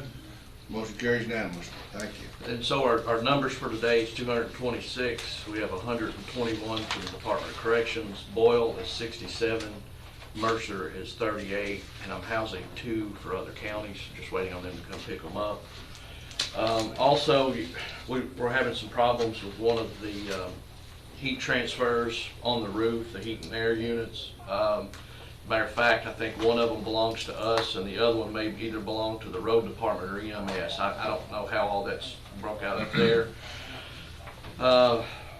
We had a company come out and look at it yesterday. We're looking at anywhere, I think there's 2 of them out. I guess the county has one, or and then the one of them will be ours. So we're looking at probably around $3,600 just for the heat transfer, the part itself. That doesn't include labor.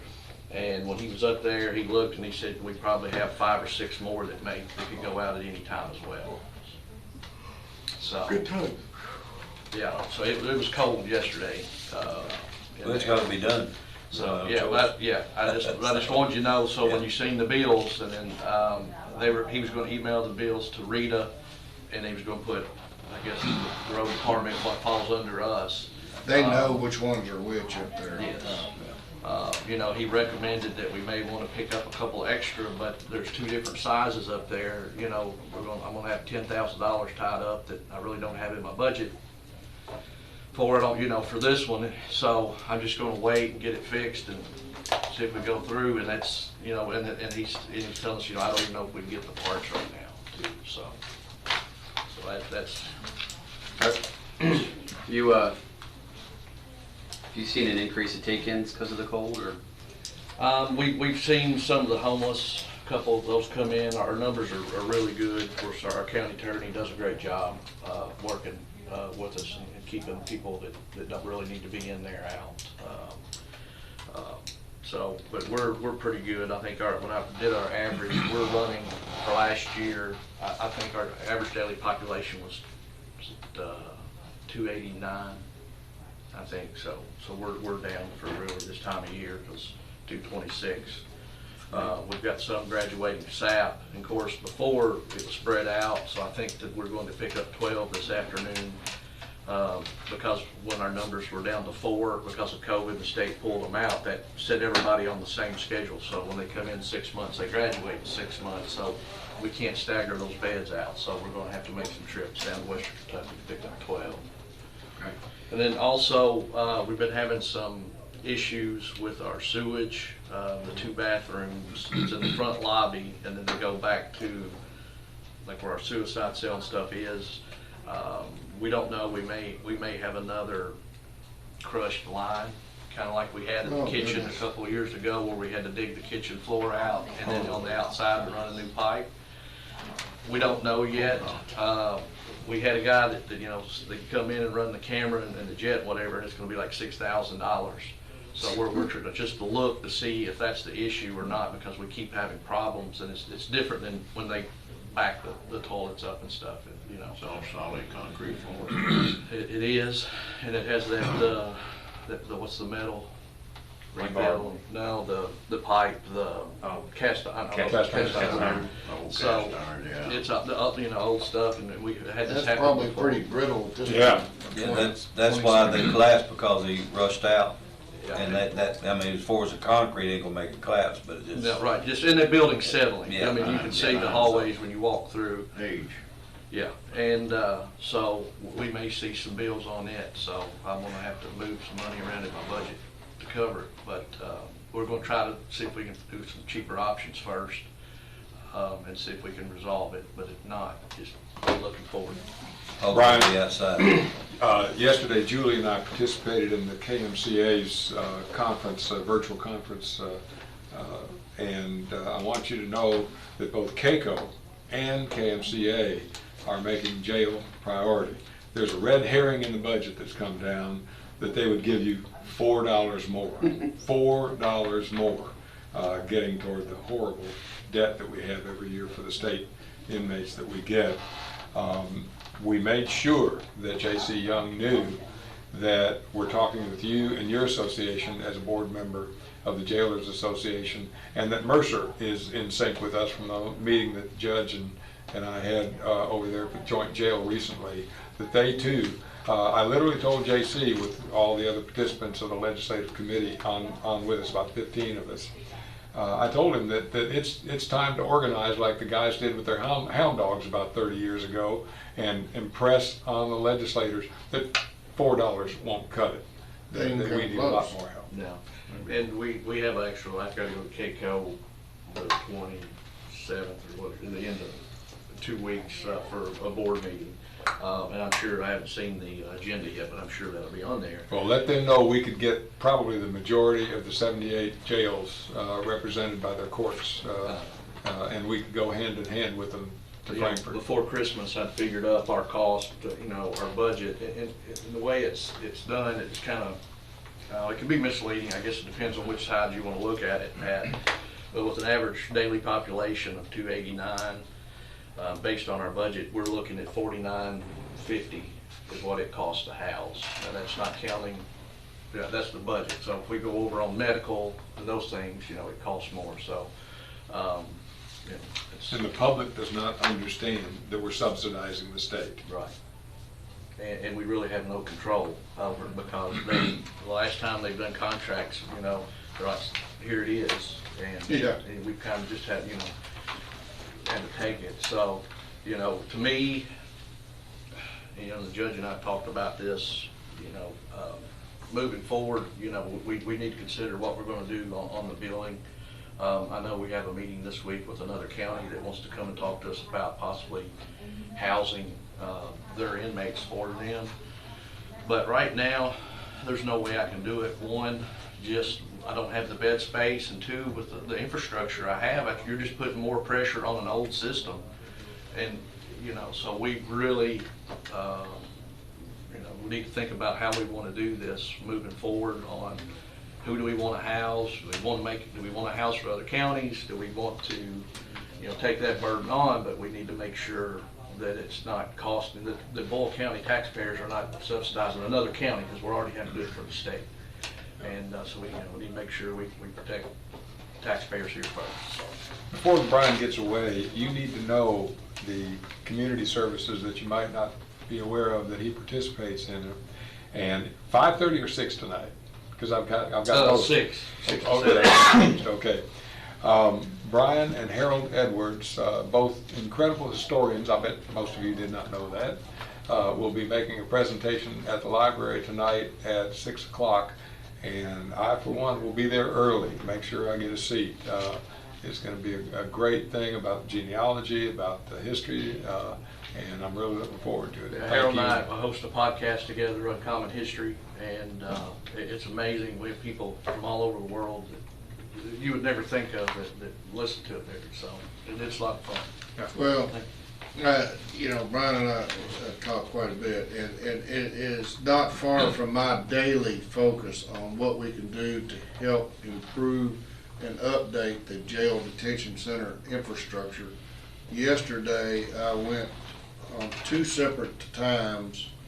I traveled with Duane and Angie over to Junction City and looked at a facility over there that they both saw a lot of potential in relocating public works and environmental services potentially over there. And so I've got the name of the property owner and his maintenance manager, to see what we can start talking about. It could come together fairly quickly. It could. The other thing is, regarding EMS, the city is eager to is to trade us the property in the middle of White's Park for some property over near the animal control facility where the Humane Society is, and about 2.5 acres or whatever it is, right in there, all the way up to those barns. And I think I pointed that out to Phil. That would be an excellent location for EMS to relocate and potentially be out there. So we're working it daily, and I'm seriously daily, and I won't keep you up to speed on what's going on, because we need to free up that space to create an opportunity to discuss renovating the detention center and the bond issue that will be shortly coming after that to make that happen. And, if I could make a request to the fiscal court, my request would be, COVID's not going away. It's here, but we need to move the jail issue back up, because I think we're going to start throwing a lot of good money after bad money, having replacing stuff, and then go back and do it all again when we rebuild. The things you brought to court today are good examples of that. So, and also, we have 0 cases of COVID at the jail as of today, and that can change, but we've gone back to our, what I call our extreme measures. We've stopped people from coming in unless they're necessary. Mask, everything's still trying to quarantine, and go back under our heavier version of it. Kathy brought up the getting back together with the public committee. The CJCC. Yes. We Need need to get started again. I think She said that too. Yes, and I think, my recommendation would be, let's wait till we found property and we know what we're gonna do, because in other words, we'll just be meeting to meet. And I know everybody has too many meetings now, but I think once we get They property would nailed contribute down. greatly to the overall image of what that new property should look like. I'd like to see us really move ahead. If the city's interested at all, just nail them down and let's go for it. Make sure we include that show barn. Because Duane says that show barn is pretty solid. We can convert that into. I don't know if it's included or not, but I'll try to get that included. I'll talk to them, but Earl drove, I don't know who was, Julie and I out there together and showed us the area. It's a great location. It's a great location. I pointed it out to you. Yeah. So anyway, Well, I'll try to see if we need can to get the same. But that wouldn't be for Duane though. See, No, that's no. the problem. I think he needs more equipment, more space than what that has to offer. I want a nice EMS facility large enough to pull each vehicle drive through to get in and get out.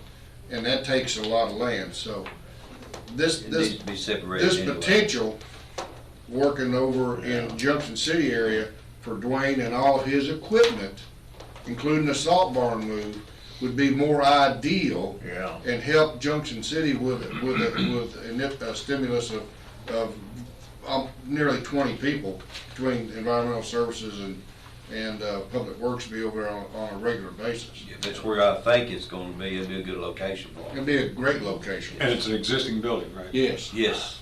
Years ago,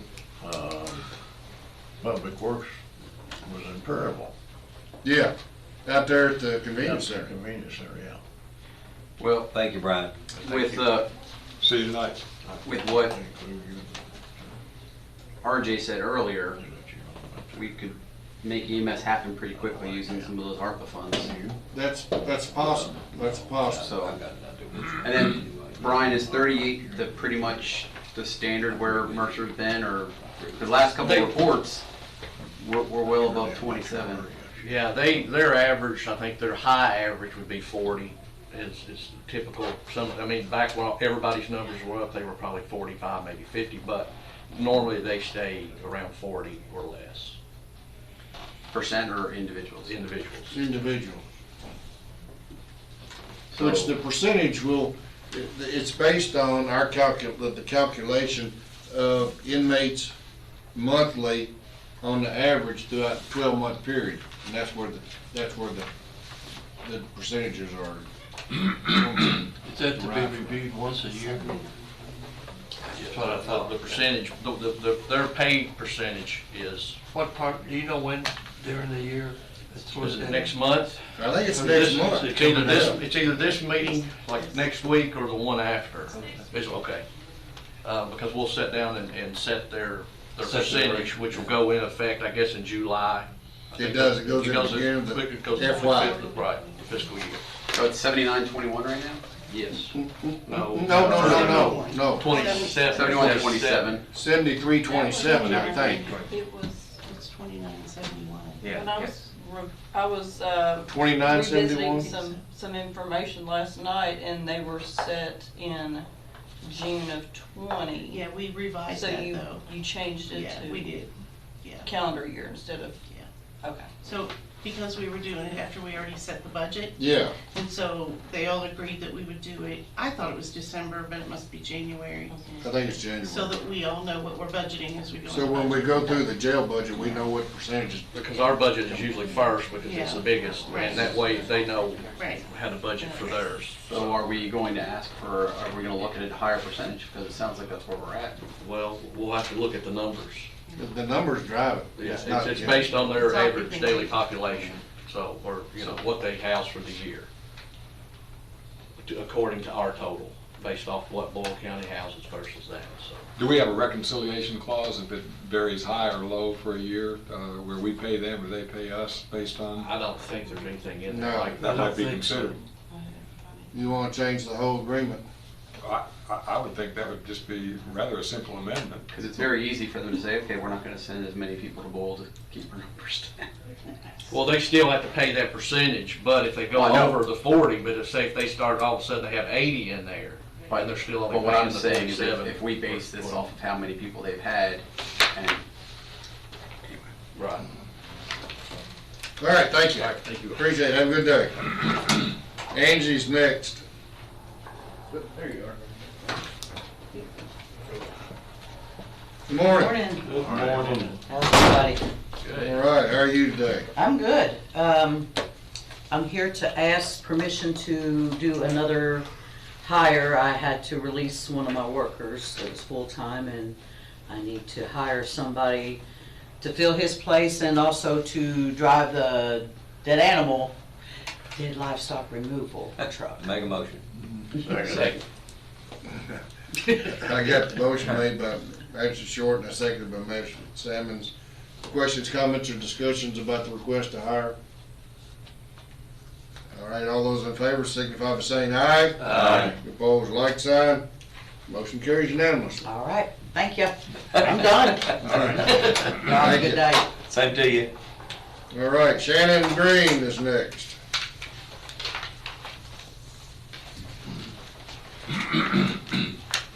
We have, I'll second Jason's motion. I'll make the motion to approve.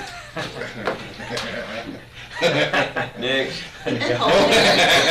motion to, you're seconding, you seconded before you made a motion. I know, All right? right, motion to approve. Anticipate. I already read it, Shannon's not even showing up anymore. And Patrick Gay for Steve Griffin, so. Comments or questions? None. All right, all those in favor signify by saying aye. Aye. Opposing like sign, motion carries unanimously. All right, now, Darlene, you're up. I don't have a whole lot right now. I anticipate having a couple of different reports at the next meeting. So I'll keep it nice and simple. All right, all right. And then, You ready for budget season? I'm getting ready for budget season. Gearing up. Yeah, I'm gearing up. Well, actually, I'm gearing up right now to finish all the month-end and quarterly reports. And that's what I'll be presenting next meeting. And then we'll be looking at, meeting schedules for budgets and stuff. All right, we'll go around, we'll go around the room starting over this way and do district reports. First thing I'd like to do is on adjournment, if we could adjourn, this Sunday was Law Enforcement Appreciation Day, and this week is Law Enforcement Nationally Appreciation Week, and I'd like to honor all those men and women from our county and really around the United States. I'm very pleased to be on the KMCA Legislative Committee, and I'll be happy when we meet, and I'm afraid it's going to be virtual quite a bit, both in terms of not being in Frankfurt and with COVID. But I'll get an email out or to Missy and let you know when we're going to be meeting, and it might come up the day before because there will be many a crisis between now and April 15. But I'd love to have people come. Julie and I learned a tremendous amount yesterday. And Julie, unless you think we ought to mention specifics, I can put it in a brief email and get that out because there are several issues that you'll want to know about. Secondly, if you have mailboxes down in your districts, it was a learning experience for me. My neighbors said, well, there's no way that the state will pay for those. Well, most of what I had were on Perryville Road, and then Duane helped me out, and come to find out, we and the state will pay only for a, quote, standard mailbox. Won't pay for the post, won't pay for the installation, but at least it's an olive branch back. I've already had one semi-irate member who, constituent, who had an expensive box, but at least we can do that. It's not, they think it's the actual truck. It's not, it's the force of, mine was knocked down. My first one I put in concrete, I just replaced it about 3 months ago, and this time I decided, just in case, I didn't put it in concrete, and it was over like this, but not damaged, so I got it back up. But if you have folks calling you, that I can get you the information, or you can write to Duane. I'm happy to report that the Hawk recovered and is released over the Ohio River in Meade County. So thanks for those of you who Tom, expressed. there is one issue that we skipped over in the legislative that we probably need to talk about. Okay, go ahead. And that's the reapportionment, redistricting of magistrates. Yeah, absolutely. I don't want to let that one go. This could end up with litigation in either direction. If we were to proceed right now with the way the map has been driven, and it would impact the elections in November, that likely would result in litigation. If what has now been proposed statutorily or by a House measure, if they put it off to where we are standing pat for this election and not until reapportionment wouldn't happen until 2023, that too would be subject to litigation. The sense that I got yesterday was that we're going to stand with exactly what we have now, less risk of litigation on that, and we won't have the case where Tom Ellis joins Phil with the new one and we're running against each other. So hopefully the manner in which it goes, come November, you're going to have exactly the same ground that you have right now, the exact same constituents, except for migration. The real impact that I see is Guthrie will, after a year, will not be our congressman, and Comer will be. Comer's district goes from the purchase area all the way up like this and butts up against Jefferson County. It's the most bizarre thing you have ever seen in your life on the map. Doesn't butt up against Jefferson, goes to Franklin. It actually I think touches up to you've got that map very close. It's just too bizarre, but that's the way it is, and that alone is probably going to be an invitation for litigation. I know that the governor apparently is not happy with that. Perryville has a new mayor with the changeover, with Brian Cowell now being with us. He had to step down, and Carlos Miller is just an extraordinary fella that I work with at least on a weekly basis. We had a crisis situation. You might have seen me trying to talk to Mike before we came in. There was an individual in a crisis healthcare situation yesterday just outside of Perryville. This needs to be in the newspaper. I hope you're paying attention, and perhaps next time we go on radio, Judge.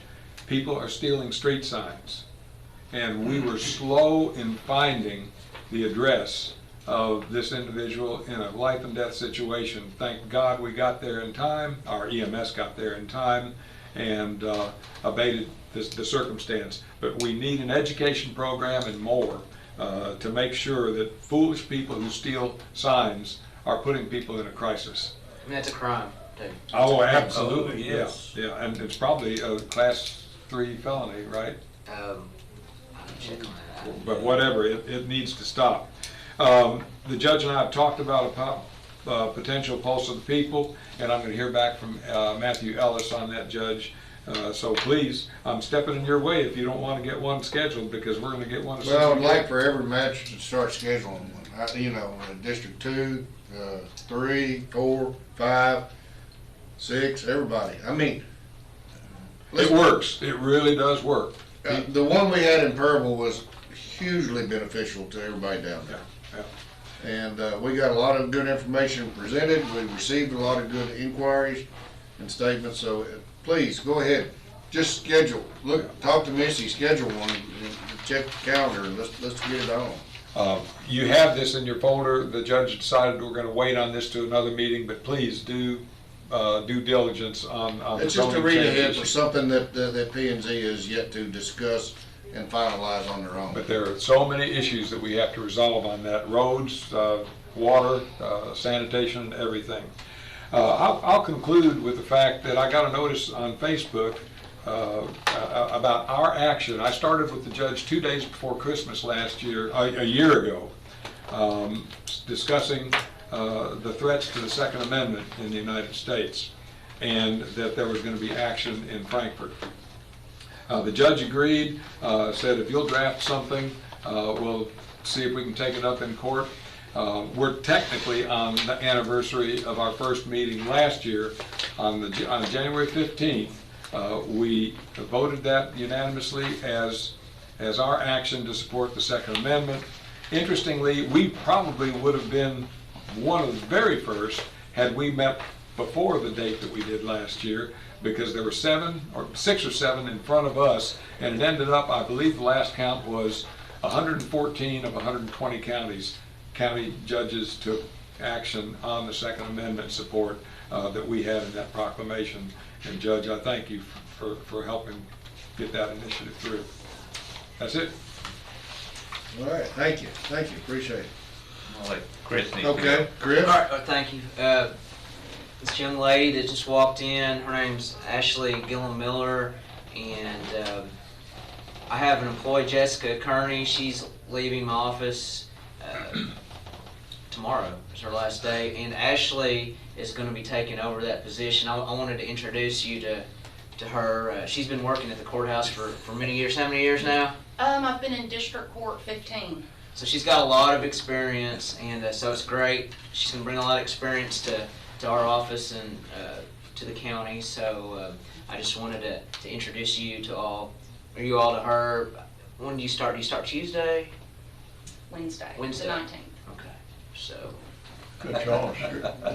Good choice, congratulations. So what position are we stealing you from? The district court clerk's office. So, it'll be exciting. Thank you all. Thank you. Nice to see you. Thank you for that. Other than that, Happy New Year to everybody. Hope you all have had a good one so far. And I also want to ask to adjourn today. I know it's law enforcement.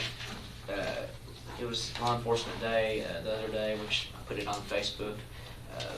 But we lost a dear employee at the clerk's office, Elizabeth Caudle. We call her Beth. To a car accident this past Sunday. She was just a wonderful lady.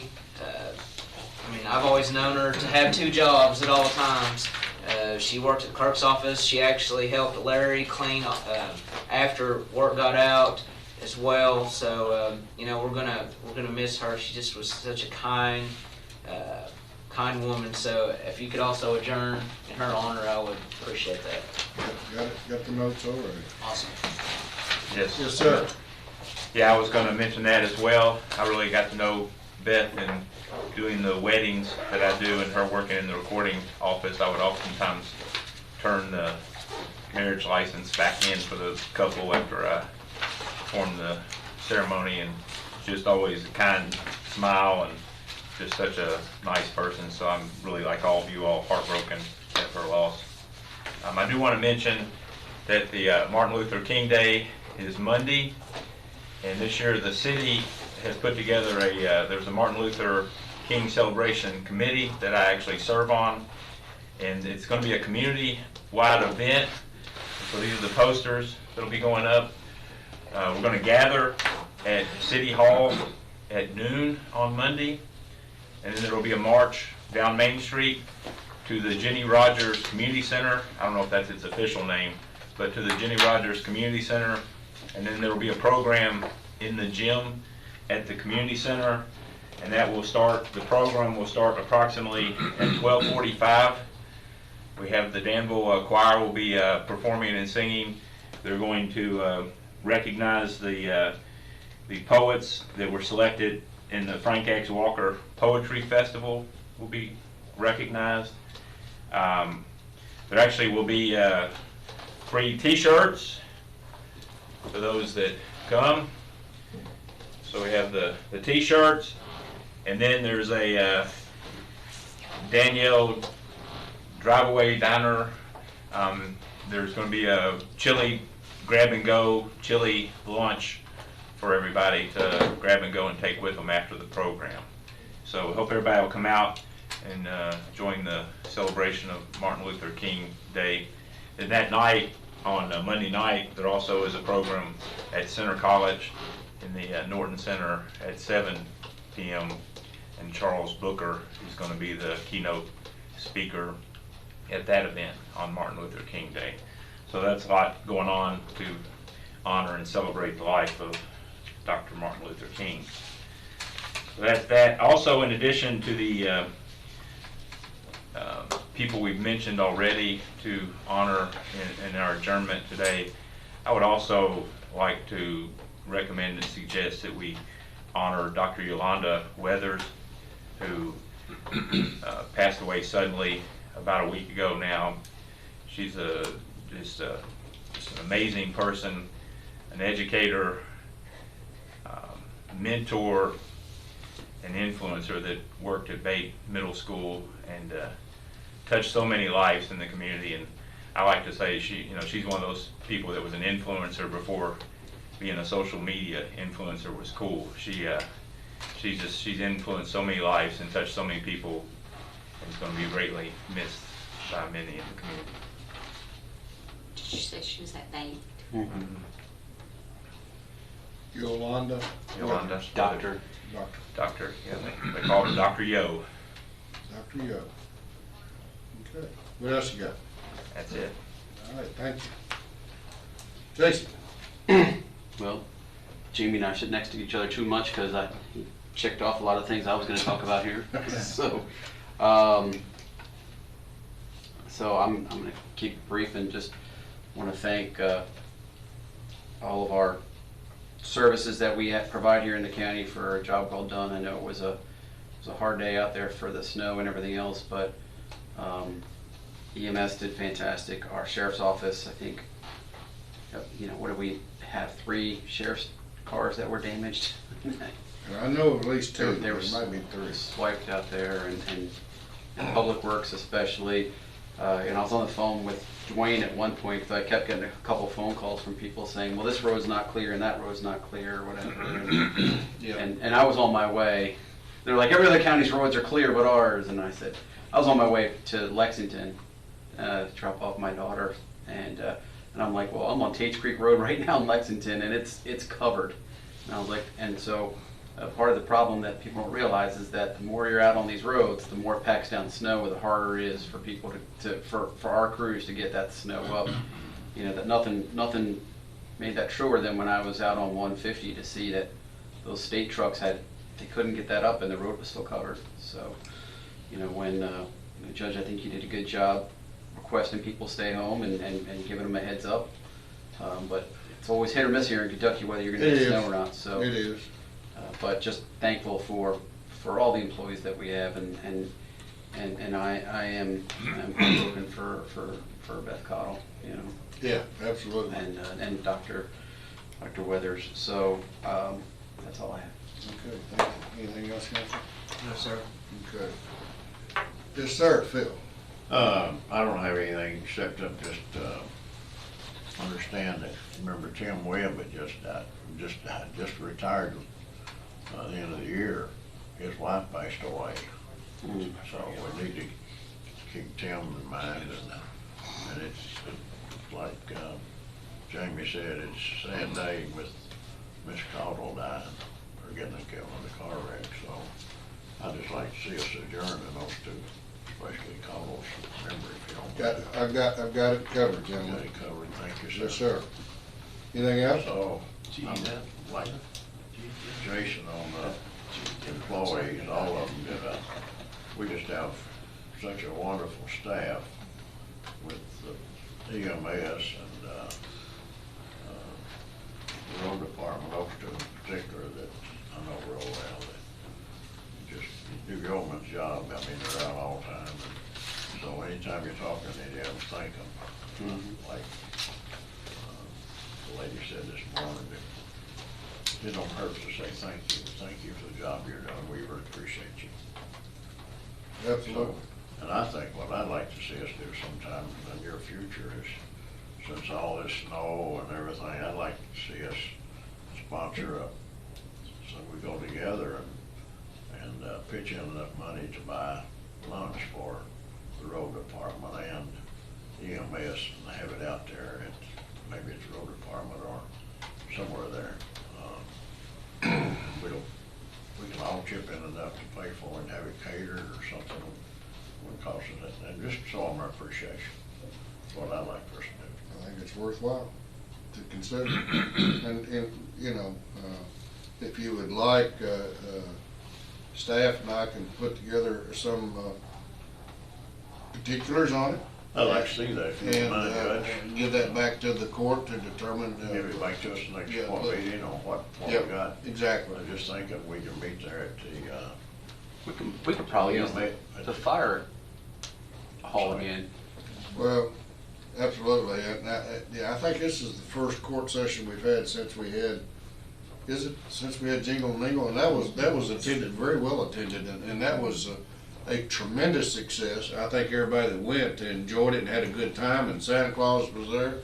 That's a great place to bring people together. It gives them opportunity to be together, but to spread out too and have, you know, I was just thinking maybe have it at one of our departments there, because there won't be that many people. You talk about the employees of the road department and the EMS.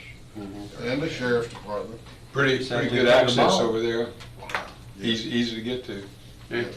Yeah, we actually Judge and I and John discussed that this morning. I'm glad we're on the same page, because I don't even think we need court action on that. We can just say, No, let's do it next week. We can buy the meat and they can do potluck again. Yeah. I like potluck. It was a good potluck. Yes, it was. Well, that's a lot of work on a lot of people. We'll probably turn toward catering something to, you know, to make it. Thank you. All right, thank you. Road department, EMS, and sheriff. Yes. Okay, Brother Short. I don't have a whole lot, but I just want to thank all of our staff, road department, and, everybody that worked for the county. How everybody stepped up in the time of crisis. They're there. And I appreciate it. I'm sure our county has to appreciate it. We think about the money, the raises, stuff we give our people that work in our county, but in order to get the best, you gotta pay. That's just facts. And I think we've got the best of any county in this in our state. And I appreciate it. That's it. Yeah, I agree. Judge, I'd like to back up. I'd be remiss if I didn't thank the office staff too, which have a wonderful office staff. Absolutely. Missy and Darnell and Julia. I'm just gonna move this like that. Well, Darlene.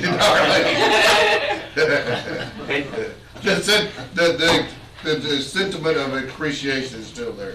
Well, I was considering everybody. That's right. That's right. That's what, thank you, that's what made me realize. All right. And not to step on John, but I'm just thankful that Steve Missy here. That was Yeah, that was scary last week, and I'm just. Thank you all. Me too. Me too. Yeah. John? All of y'all. I appreciate Jamie bringing something up that made me go back a few years. Lived in Memphis and remember the time that I walked Bill Street. Oh, no. Walked Bill Street the afternoon that Martin Luther King had one of his marches, and what Bill Street looked like, the broken glass and the destruction that unfortunately came about. And in fact, my brother represented Martin Luther King in that day. So that brought back memories. I appreciate it. Hadn't thought about that for a while. I would like for us to seriously, if there's interest among the group, to get back on the smoking ordinance. Jason kind of led it back some time ago, and brought it up, and putting something together that would take a position on how we feel about smoking. And Parable did it, and without a lot of trouble. I was surprised how quickly they did it.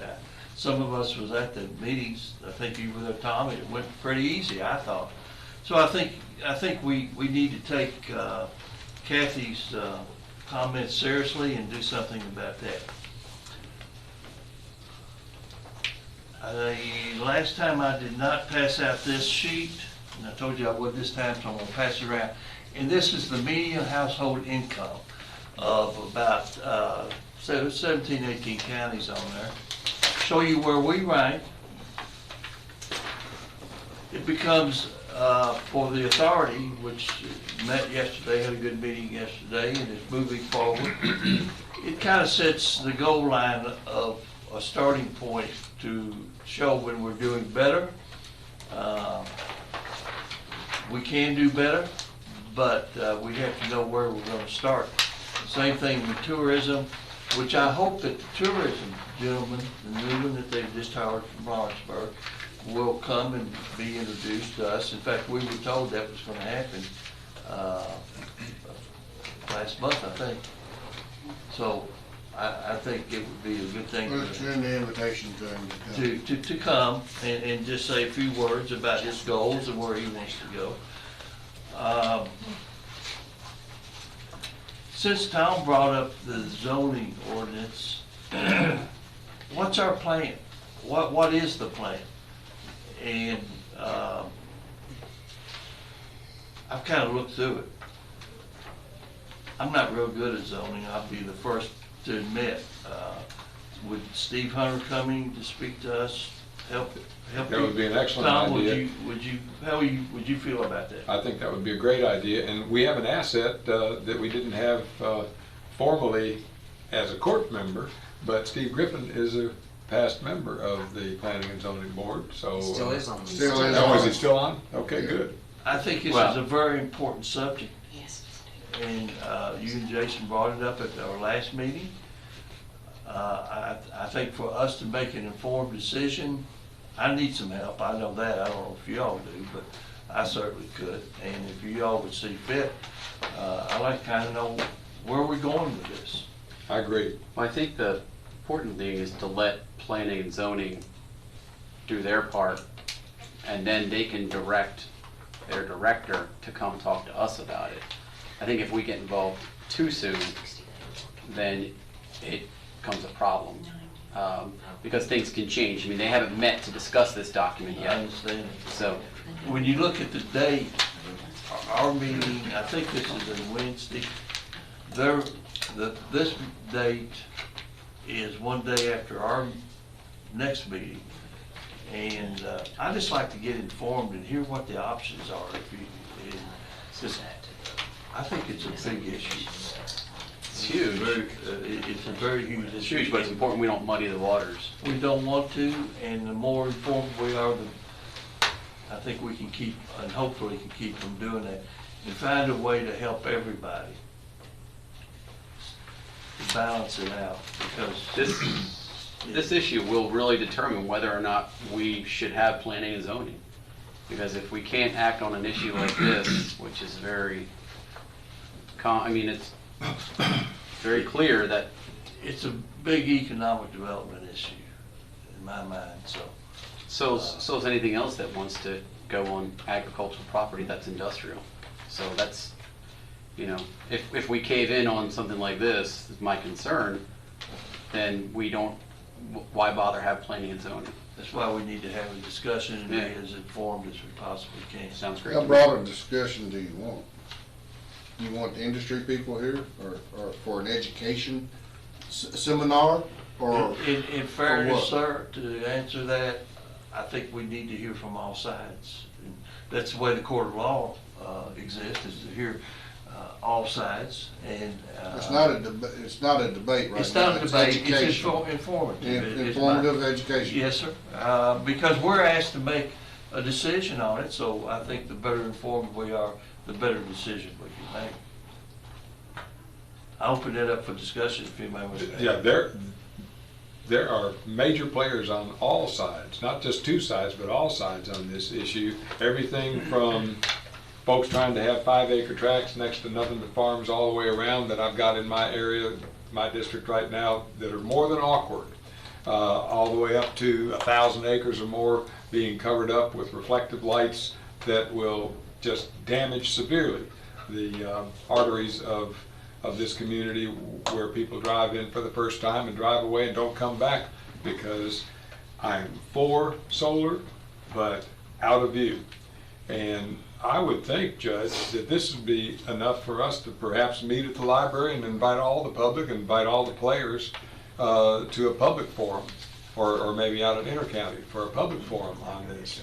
Because these are serious decisions about economic development versus tourism as an aspect of economic development, but being damaged by the wrong kind of Well, there's industry. nothing to discuss at this point until they take some action. Yeah, I mean, we gotta let planning and zoning take their action and put their recommendation. And I'm fine with that, February. But I do think we need to have a plan in order to know what we're gonna do. Judge, that's all I have. If you wanna talk about the authority meeting we had yesterday, to let everybody know we're still moving forward. Well, we are. We had an EDA meeting yesterday, and all the, it was completely well attended by all participants on the EDA, and Chairman Roush we talked about some organizational things. We talked about several other things. We're meeting, we do now have a draft set of bylaws that have been presented to us that is a cumulative of other EDAs across the state, and it looks like it has potential. We just got it yesterday for a review, so the bylaws are there. And right now we are moving forward and asking for a short but extended period of time to discuss the interactive or interoperability between the existing structures in the community and the EDA in itself, what that may be. Is that a fair way of stating it, John? Yes. The important thing is, I think everybody needs to know, we are moving forward and putting it together. Yes. Would it be correct to say that, I was approached by someone yesterday that Danville wants to change already the ordinance that we jointly enacted with each other about as far as who can serve on the board, now wanting to be able to include a commissioner to be appointed? Have you? That was discussed, it was mentioned. They probably went before the commission last night. It did. It failed. It failed? It was a 2-2 vote on whether to replace Earl with the commissioner. So no action was taken to They're change. gonna bring it back up when James Atkins there. Yeah, because they didn't have a majority. Yeah. So they thought it failed, but then Mike asked to have it brought up again when Commissioner Atkins is back. I mean, if they do that, then we're gonna have to amend. We'll have to amend it to ours agree. and theirs. Which is. I mean, that's not, I don't feel like that's It's not a big thing, I mean. I just wondered. Well, according to Stephen Dexter last night, he said that the court said this is it, this is the final. He told the city commission that last night. So I think we should all watch that video. I talked to him yesterday too. He said something like that, if this is the last straw that we're done or whatever, but I don't feel that breaks the deal. I mean, I don't think that's a deal breaker by any means, but I guess if that's the case, then that opens it up on our side if they're gonna commissioners, and are we gonna allow for magistrates, or, I mean, I don't know. So Well, we don't have a city manager, so I think we're probably okay in standing pat where we are. The structure is different between city and county. Yeah, it is. But here's the thing, I think that some people think the city and county can't work together. I think this is an example of the city and county working together. And that's the message that I would send to whoever's watching and to us. We can work together and will work together. And will there be some tweaks? Yeah, absolutely. Absolutely. We're plowing some new ground for us, but there's reasons for it, and we won't go into that. But are we gonna do it? You bet you, because that's what the citizens want us to do. Well, it's interesting because Mike mentioned it several times that he'd just come from the meeting. He had. He had. He That's why he left was- at 20 after 5, and their meeting starts at 5:30, and I think we got up to about 20 after. 20 after 5. No. The vote was he and Denise wanted to change it. Jenny and Kevin did not. So. And if you all want to change it, you have at it. Well, Stephen said something interesting last night that, you know, we'd actually have to take this all the way to the Attorney General's office for reapproval. So it's not just an easy change. So It may not be, you and I are saying the same thing in many Yeah. respects, Jason. We have to make it work. Oh, yeah. And whatever we have to tweak it, we'll make it work. Because there's really no other. that phrase, calmer heads will prevail. Yeah, so we'll get it done. I mean, based on that, though, I mean, I think that, you know, if the mayor gets to pick so many, there's nothing precluding him from picking a commissioner anyway. Right. Should he choose to do one of those 3, 4, whatever he gets to choose. I believe we'll choose our way of, you all will choose your way of how you all want to approach it, and they can choose their way of how they want to approach it. I believe certain people there are very big on elected officials making decisions, not just Joe Public, which is kind of the issue there. But we're all Joe Public. But we each have an unelected official on that representation from each entity. Right. And I'm not talking about Earl. No, I know. Oh, the judge, I thought you were our representative on that, aren't you, We have Myself, someone else? John Caywood, and David Williams. Okay, well, John's representing the courts as well as you are. Yeah. So, it's information for a later time. We'll watch the video. And Who's the city have now? We've got Earl and the mayor. And Aaron Tipton. Aaron Tipton. Okay. Dr. Tipton. Dr. Aaron Tipton. And that's a great point. She's a good one. Yeah. Yes. All right, is it my turn yet? It's your turn. Y'all, great minds think alike because y'all, all of you have said that we want to adjourn in recognition of several people that I have wanted to recognize and note. But before we talk about adjourning, I want to take this time to commend our staff here in the office and elsewhere throughout the county for how we managed the snowstorm. I think it was done excellently. It hit last Thursday on December, I think it was the 11th. No, excuse me, January, last week on Thursday. So it was, what, the 6th or 5th, somewhere around there. Regardless of the jurisdiction of the roads we were under, we help people in Garrett County, we help people in Boyle County, clear roads, pull people out of ditches. We helped secure the Jefferson County ambulance that had a patient in need.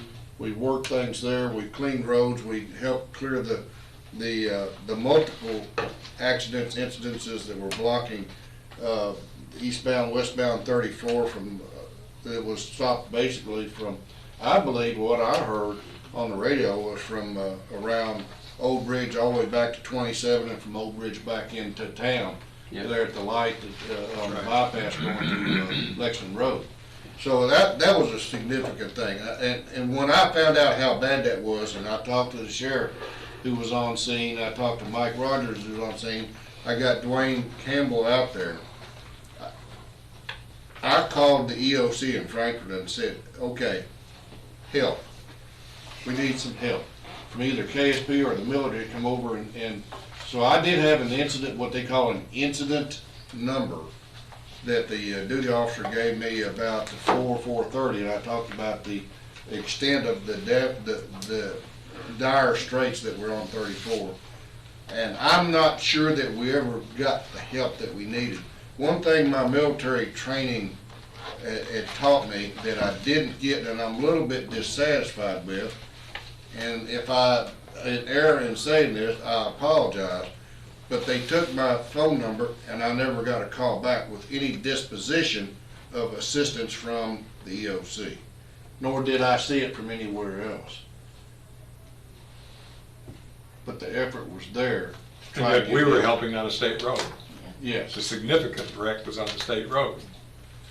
But the people that in our county that stepped up and went above and beyond, and not just doing their job, but they did it with safety and compassion, were the Sheriff's Department, the Boyle County Sheriff's Department, Boyle County Emergency Medical Services, and Boyle County Road Department. And I would like to specifically, only because he's an individual, compliment our new EMA Director, Brian Caldwell, who was right in the middle of all these things, and helping coordinate and making sure that dispatch and everything went smoothly, and everybody had what resources they needed in doing the job that they needed to do.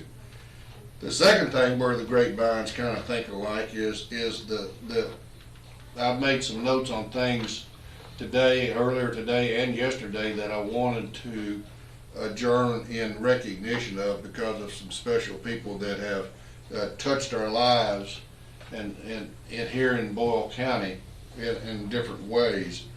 One is Shirley Webb, who is the loving wife of several years of an 18-year employee, Tim Webb, who just retired to take care of his wife in her illness. And she passed away late the night before yesterday. And I want to adjourn in her memory and what she did for her family to support one of our employees for 18 plus years. The other is Elizabeth or Beth Cottle, who celebrated her 6th anniversary with us, and would have in March. And anybody and everybody that has known her said very positive things, but she was an extremely sweet and pleasant person to be around, and I would say an overall good person to everybody that she met. She was kind-hearted and always looked for ways to help people. Not everybody does that, but she did. Beth did. And she never had a frown or a shy word to say about anybody, anywhere. She took pride in her work. I would often have the opportunity and the pleasure of commenting to her as I left the office of a day when she was helping Larry do some cleaning and maintenance in this building. Not for that reason, but because she was a very nice person, a good person. She'll be missed greatly by both the clerk's office and the balance of the courthouse. The people in this room who knew her and got the experience of getting to know her. I'd like to also adjourn in honor of Dr. Yolanda Weathers, who has meant a lot to this community and been a great influence in positivity throughout the county and the community in Danville, and her work at Bate and in other venues that help to make this county a better place to be.